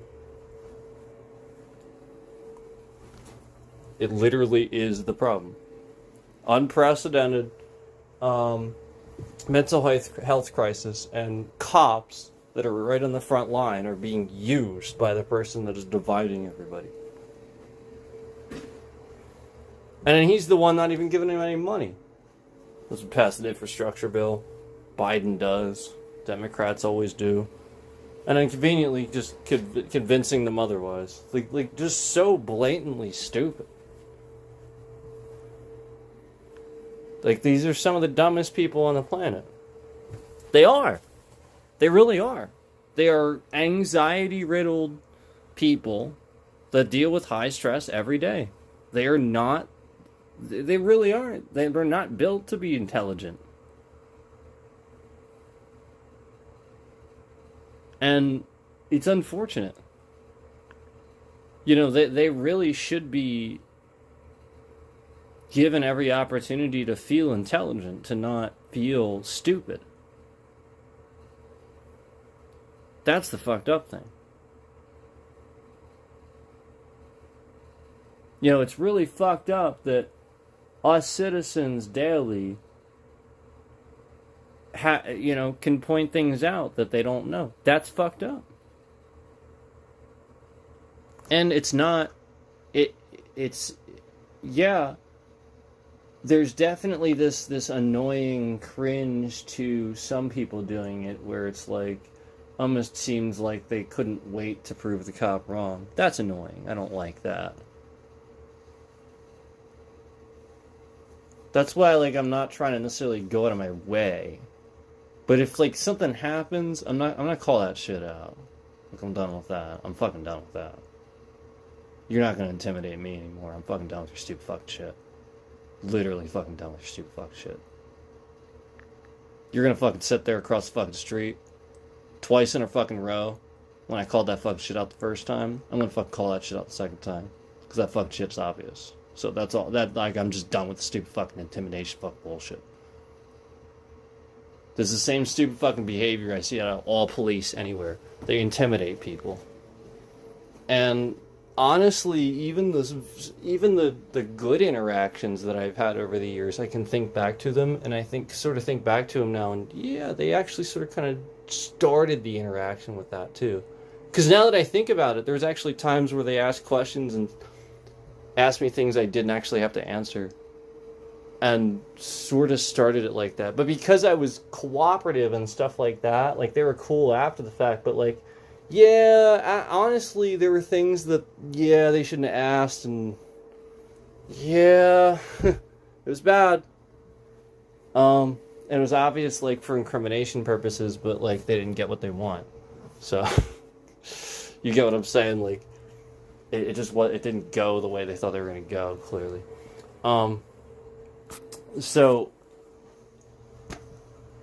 yeah, like, that's why it's annoying, because, you know, even just those situations, I knew that it was just the training where, like, they're clearly trained to be that way. They're clearly trained to actually, like, incriminate.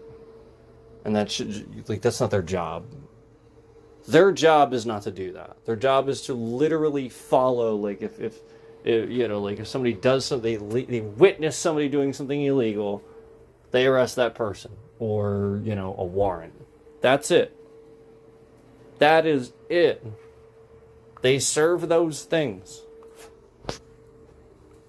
And then, you know, like the whole protect thing is, you know, you witness somebody doing something illegal. So you go out and you protect. You don't sneak around in the fucking lots.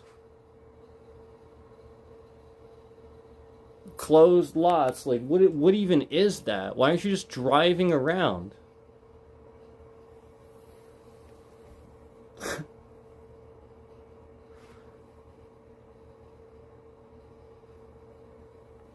Like, I don't understand. You're acting like everybody, like, you act like every single fucking person. You like, it's not every, you trust me, they could easily catch speeders. So there's something off about that.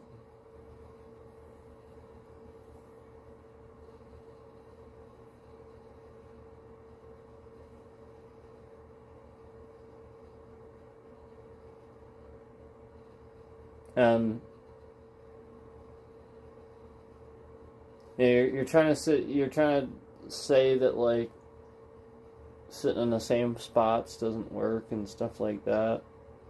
No, it actually does. It actually does. Yeah. I don't have to be a cop to know that. But it actually does. It really does. But yeah, you don't have to be to know that. You just have to know the patterns of traffic, really, and pay attention to that stuff to know that it works.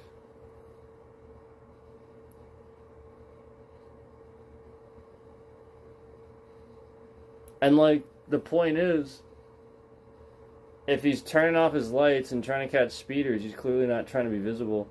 I would focus more on just trying to slow people the fuck down. Like, if they slow down into areas they typically go fast, hey, I'm happy. I slowed them the fuck down. Yeah, I mean, like, job accomplished. And instead, it always seems like something sneaky. Oh, let's sneak around, turn our lights off. Like, why does it seem like that?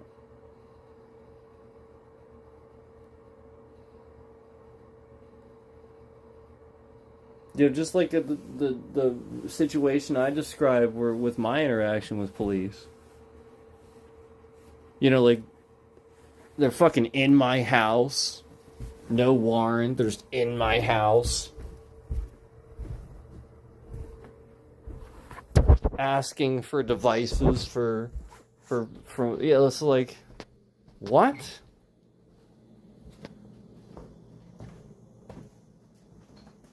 Fuck out of here, man. Like, what the fuck?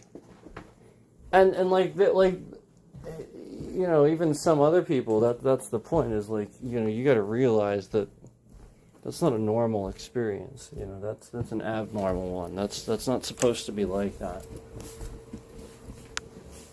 You know, it's not supposed to feel like they're there to incriminate. They're there to put you on blast, to inspect every little fucking inch, to, you know, it shouldn't feel like that.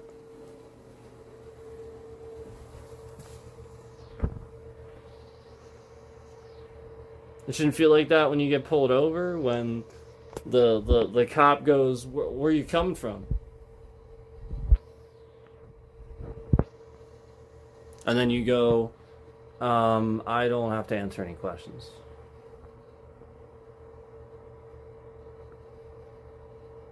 And then he just keeps asking you, and you keep reminding him that you aren't going to answer any, and he keeps being a fucking asshole, and asking the same fucking antagonizing questions, being a piece of shit.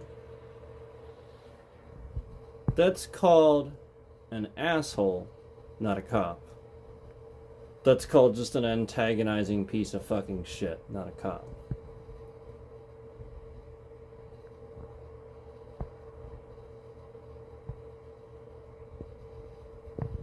And the amount of times that these douchebags,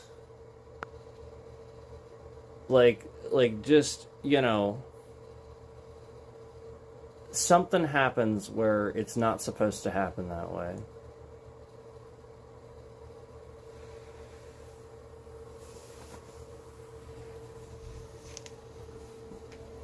You know, like, they're real quick to pull you over, but, you know, some faggot driving 70 fucking miles an hour in a 45 illegally passes you.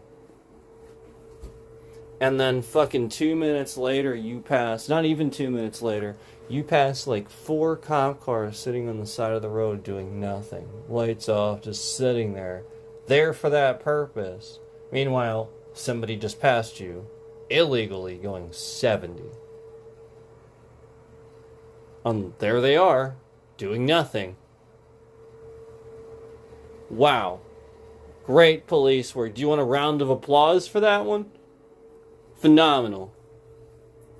And then I announce this, and then I get harassed on mobile streams for a while too after the bitrate shift and stuff like that. More aggressive than normal. After this happens. You know, for a little bit. until we call it out for what it is again, police harassing, and then it stops again. They get all scared because we're calling police out and stuff, so it stops again for a little while. Yeah, that was what was happening when we were calling it out and labeling it as police. The person would get scared and kind of stop for a little bit.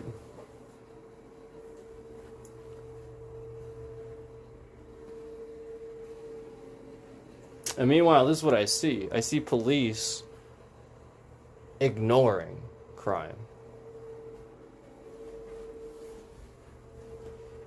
That's what I see.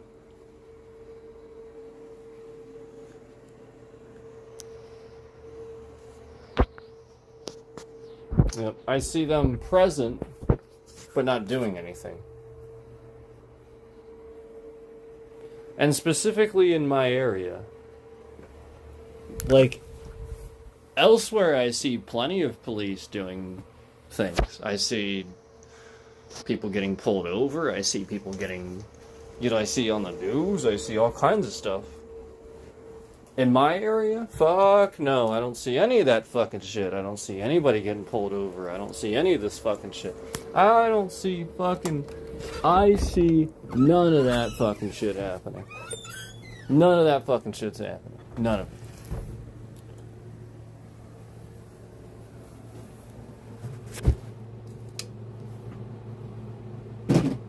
So,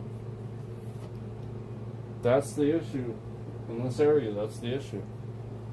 Is they sort of just show up and do nothing.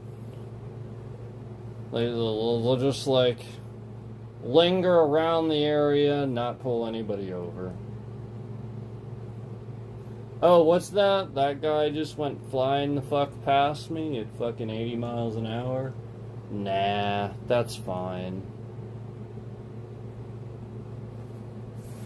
That's what I see.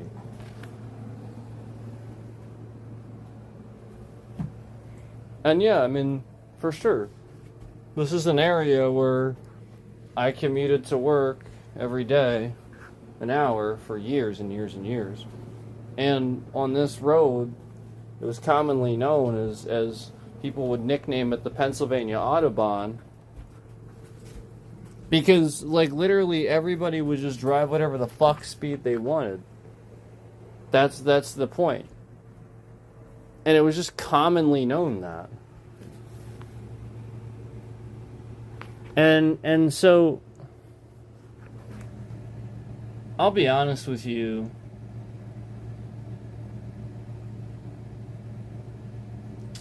This road is incredibly dangerous. And has a lot of fucking problems with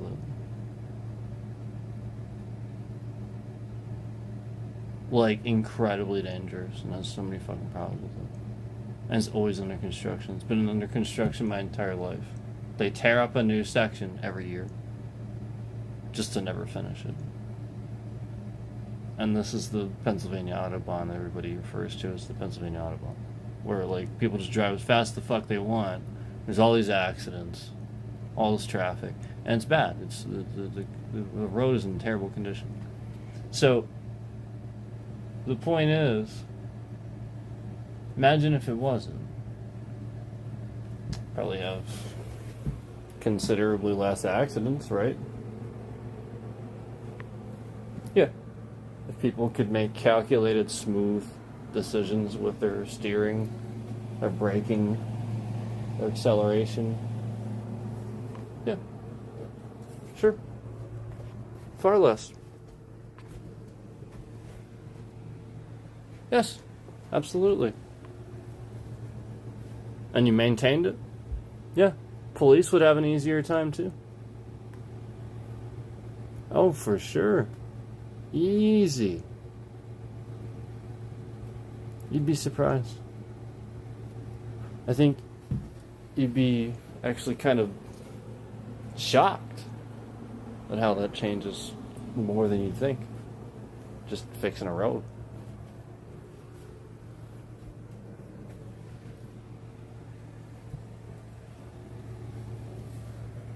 You've no concept for the amount of people that have to travel that road every day. Those bumps, those grinds, those annoying fucking things that get worse every single day, that they have to drive every day, that Trump is doing nothing about. No infrastructure bill.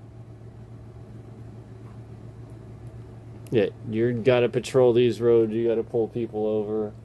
And people gotta get pulled over and feel comfortable with it. It's gotta be a shoulder. People flying past 80 miles an hour, but uneven pavement. Yeah. Suddenly it's all blacktop, smooth. Very calculated decisions can be made. Cars are whizzing past, but you barely notice them. You know, you just kind of hear, just whizzing by a little bit. Not.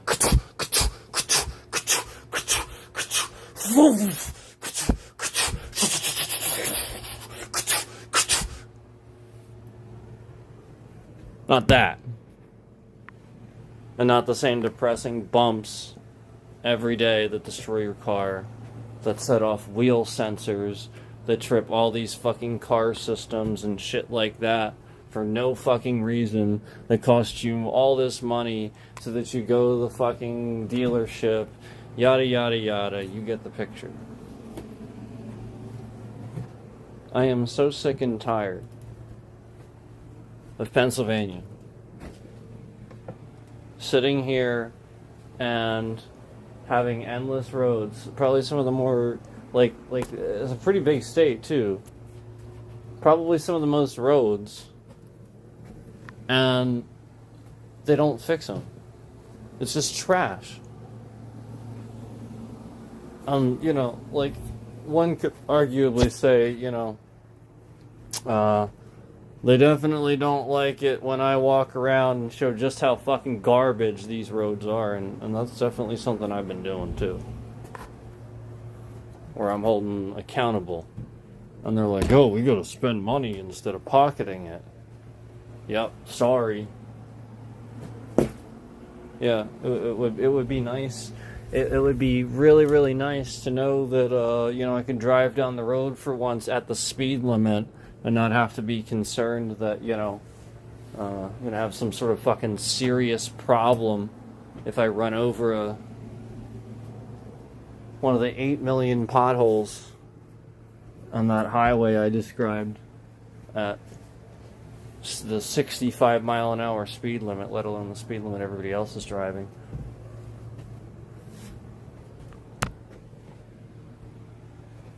And yeah, there was a stretch of road where there were a lot of accidents that used to happen. A lot. Conveniently in that spot.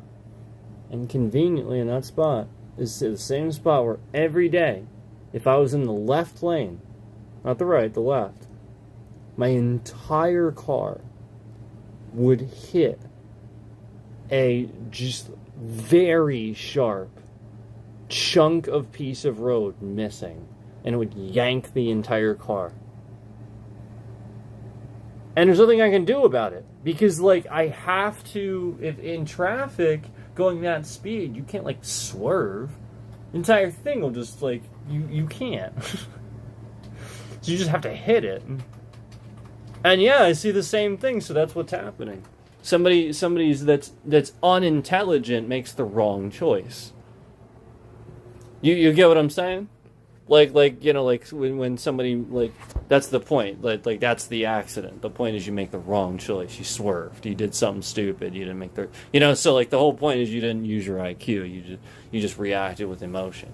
So the whole point is some fool, unfortunately, swerved.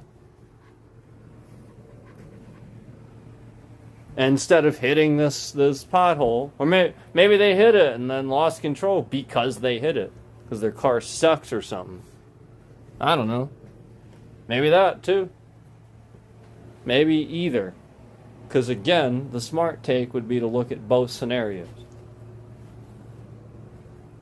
But either way, all I know is every single fucking day on this exact highway, if I was in the left lane, dump.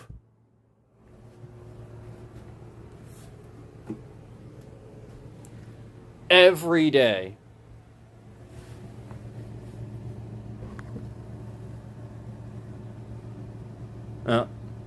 every day. 65 miles an hour. The dump. Giant chunk of road missing. Just concrete on rubber and metal. Wheels turning. Bearings going like crazy. The dump. Like, you have any concept for how many fucking spinning parts and shit? Like, just all at the same time. The dump. And just like we don't, you know, we require state inspections and shit like that. You force, you fucking assholes that run the state. You force people to get state inspections. Meanwhile, you don't fix your roads.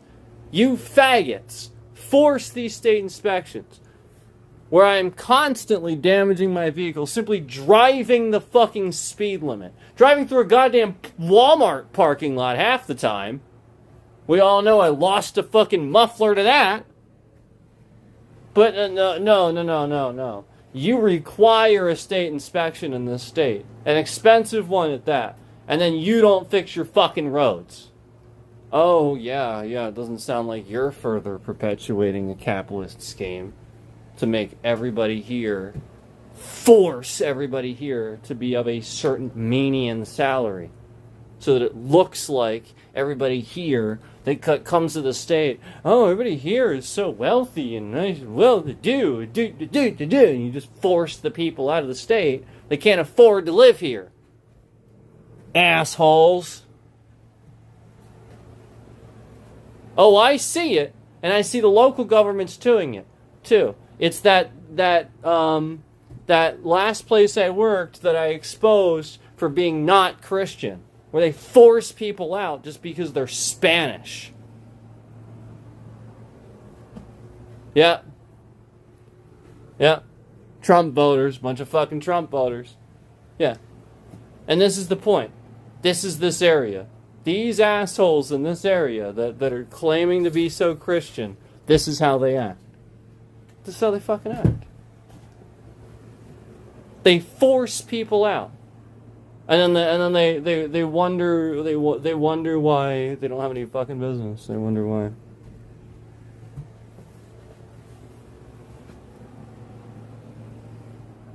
And then now anybody that complains about their business is woke, you know, because they don't want to hear complaints. You know, valid complaints about their stupid fucking employees that prop hoods up without the prop rod. You know, there's no prop rod because they ripped it off last time you were there, left it laying in the engine loose. So that's laying in the back now because you only found that in the middle of the night when you know you just needed to check your washer fluid. So you found that laying in your engine in the middle of the night. Oh, that was fun. So you threw that in the car. And meanwhile, that's how you found that. And so you go back to complain about this issue where your fucking intake, if your engine is fucked up. But meanwhile, it's fucked up because this faggot propped up your hood with a piece of wood, you know, because he's too stupid to put it against the frame. You know, yeah, like he not only did he use a piece of wood because he couldn't ask about the prop rod, he couldn't use his brilliant mind to know how to prop up the hood and prop it against the frame. He propped it against the intake. So again, I had to go back because my car was running like shit and I didn't know why. And it was probably causing damage and stuff like that. Yeah. And meanwhile, this is you know, like this is the same shop that has an owner that stands there in his fucking shop and talks about Trump while I'm sitting there. And thinks that I want to hear that. Thinks that I want to hear him talk about how great Trump is and how he's going to take care of all the illegals and stuff like that.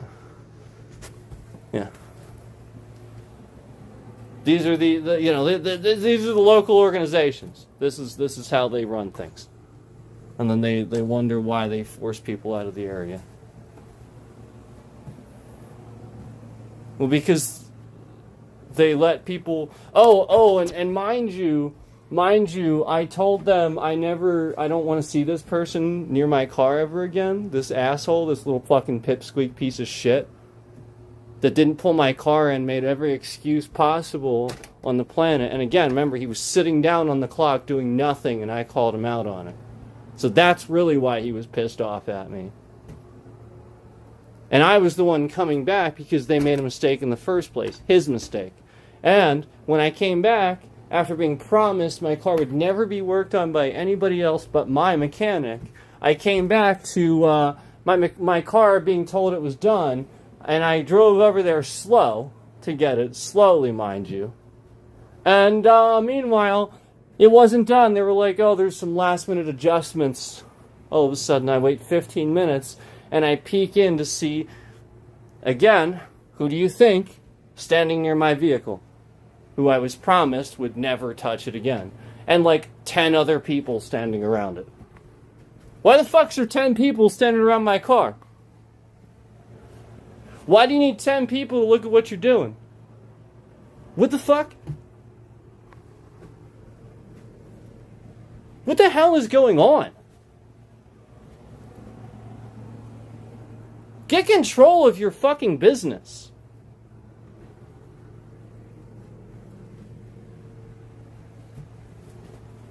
You got some serious problems. You got cars blowing up and shit, and you're passing them for inspection.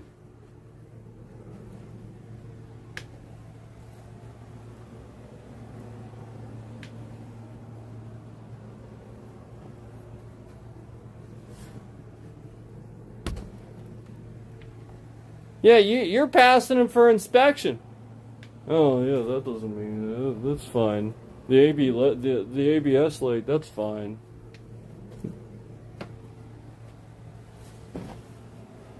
It's fine. What if there's a leak in the brake line, and then that leak is on something that could catch? Oh, suddenly that's not fine.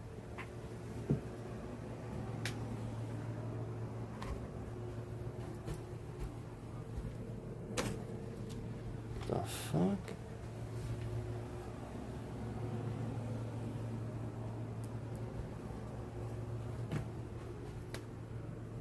Did you ever go to a garage? Did you ever go back? Let me ask you something. Do you go to a garage? Would you go back to the same garage that forgot to bleed your brakes? Let me ask you that. Would you? Just imagine this. Imagine somebody replaced your brakes. Okay? You know they did their brakes. That's what you went there for. Okay? The brakes were making noise. You took it there, yada yada. You get the picture. Okay? Obviously, it was brakes. They replaced brakes. You get the picture. Okay? You know how to do brakes yourself. Brakes are pretty fucking easy. Okay? You've done them before. But, you're taking your car there because, you want them done. You just want to take care of whatever. Okay, so the point is, you know how they're supposed to be done, so you know in your head what it means when somebody does brakes, and you know how it feels when they do them. Okay, so if you have a little bit of intelligence about yourself, a little bit of wits about yourself, awareness of your surroundings, and you react quickly, you're going to save your life in this situation, okay? And thankfully I did. Just as I saved my friend's life in a situation where somebody ran a red light in Ephrata a long time ago, which is why I don't like Ephrata, where police don't do anything. And this lunatic ran a red light in Ephrata and almost killed my friend. Because, and by the way, I saved the person across the intersection too. They almost were going. Because the point is, this person was coming at roughly 70 to 80 miles an hour. I could see they weren't slowing down. And this person was about to go across the intersection. So I reacted quickly. I look before I go. I don't just take the light's word for it. And because I beeped my horn and got the attention of the person across the intersection, I was laying on that horn and jerking my wheel. And he looked, turned his head, and slammed his brakes on just in time. I saved his life. Probably the guy that was the lunatic driving through the intersection, too. Probably his life, too. And this was Ephrata. Same place that somebody's car blew up in a Walmart parking lot where all this illegal shit's going on. Where I drive around for an hour and don't find police patrolling anywhere. This is Ephrata. Okay. A local town. Okay. That's what's going on in this area. That's the policing in this area. Okay. And that incident that happened with the driver, that was a long time ago, too. So the fact that this has only escalated and gotten worse, that's not good.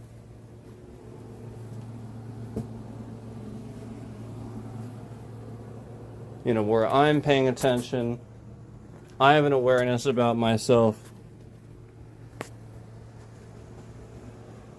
When I'm on the road, yeah, other people can't seem to do that. Other people just want to be impatient.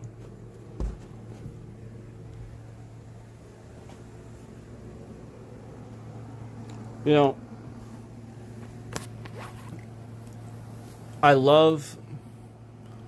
there was this YouTube video I saw one time. I am gonna go here soon, but I love this one YouTube video that I saw this one time.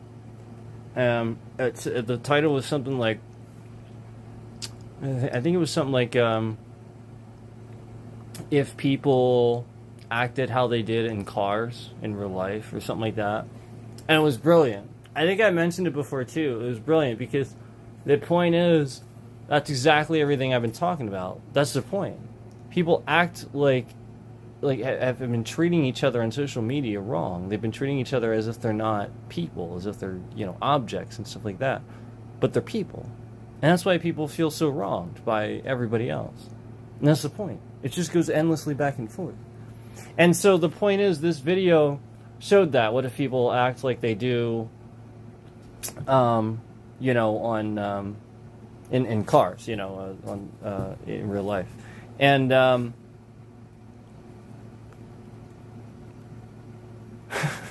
just exactly the things that I was talking about. I'm pretty sure he was like, what was he doing? He was like standing in line behind somebody,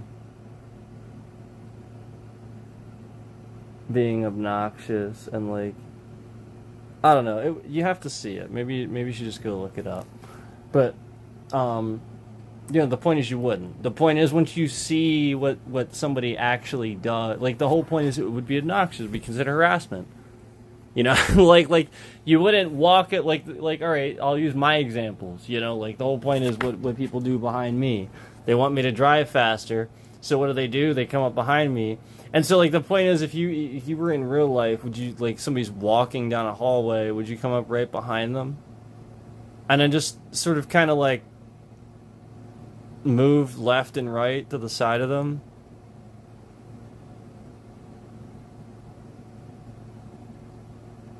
You know what I mean? Like make them feel like you're so uncomfortably close. If they, like, stopped walking, you just run straight into them and knock them over or something. You get what I'm saying? Or,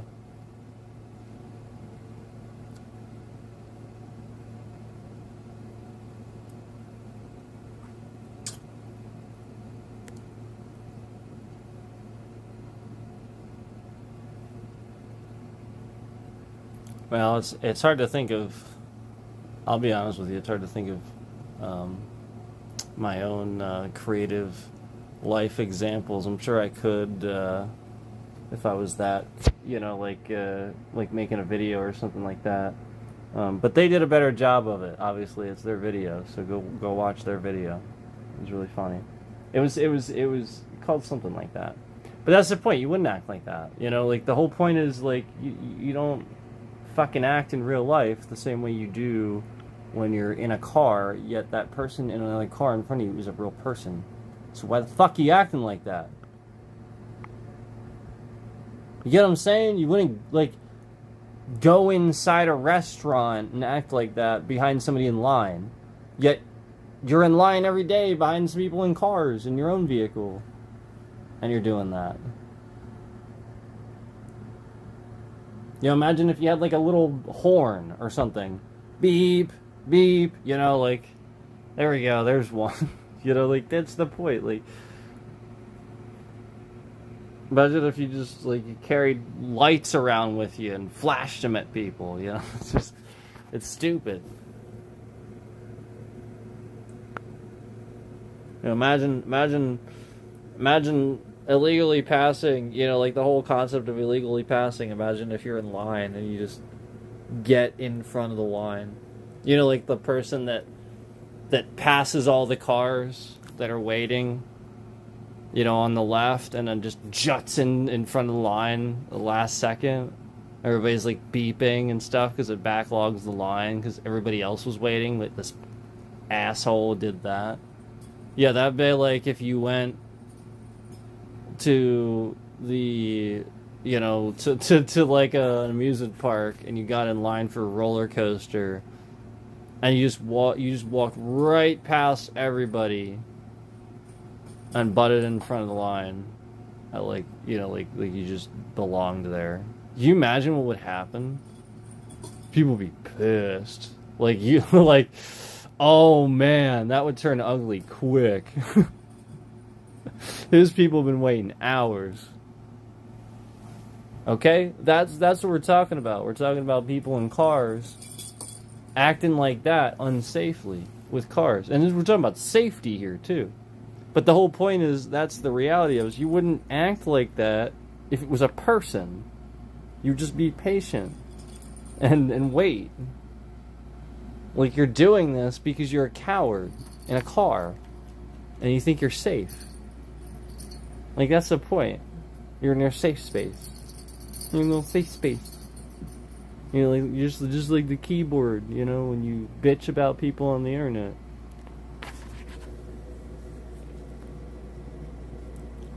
So anyway, I figured I would at least throw that out there, that I'm not the only one realizing it, and, you know, there is that brilliant video too, and some other cool examples I've seen since talking about this, but I'm for sure I'm not the only one, for sure. But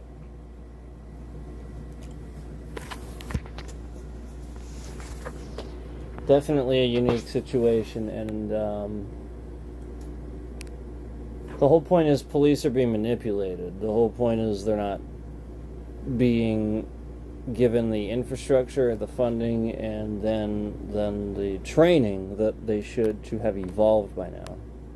So they're just as being dumbed down as the rest of us. Okay, so just like defunding the Department of Education is going to dumb down the next generation way more than they already even are. It's bad. Oh boy, it's bad.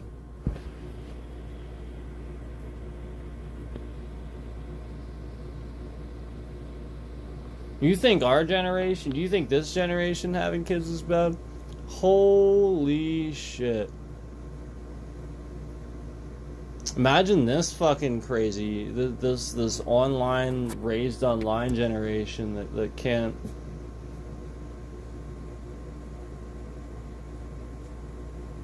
Like, just everything's a big deal, you know?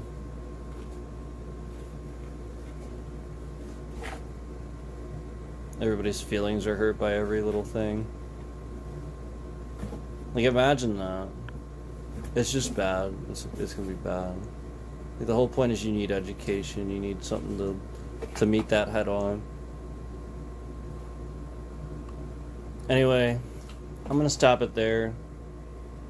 I was gonna stop it a while ago, but then I kept rambling, so thanks for listening to my rambling.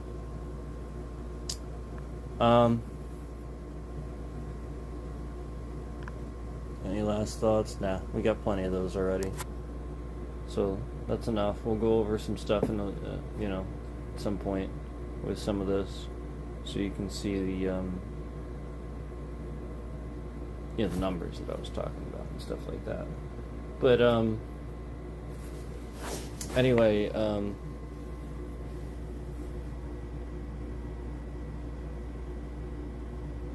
thanks for the support. Thanks for the for coming through. I do want to say thank you to anybody legitimately watching, trying to come through and give me support and stuff like that. Support me in what I'm doing, what I'm trying to show is actually happening here, and call out. I'm really just noticing the stuff, really seeing the patterns. Really, it's all just happening, real life, to a streamer that just sat here and tried to create a channel and started noticing patterns. And as I called them out, as I talked about them, they got worse. They only got worse and escalated. So I talked about them even more. That's it. That's the story. That's the long short of it, man. That's it. And everything that's happened in between is just them playing cleanup, where they try to change it and make it something different, where it's something else that breaks, just like Streamlabs breaking right after one stream of using it and not being able to use it after even one stream. And like I said, there's a real good chance now when I use it on PC, it will now be that way as well. So yeah. But anyway, thank you again. Thank you for your support. Thank you.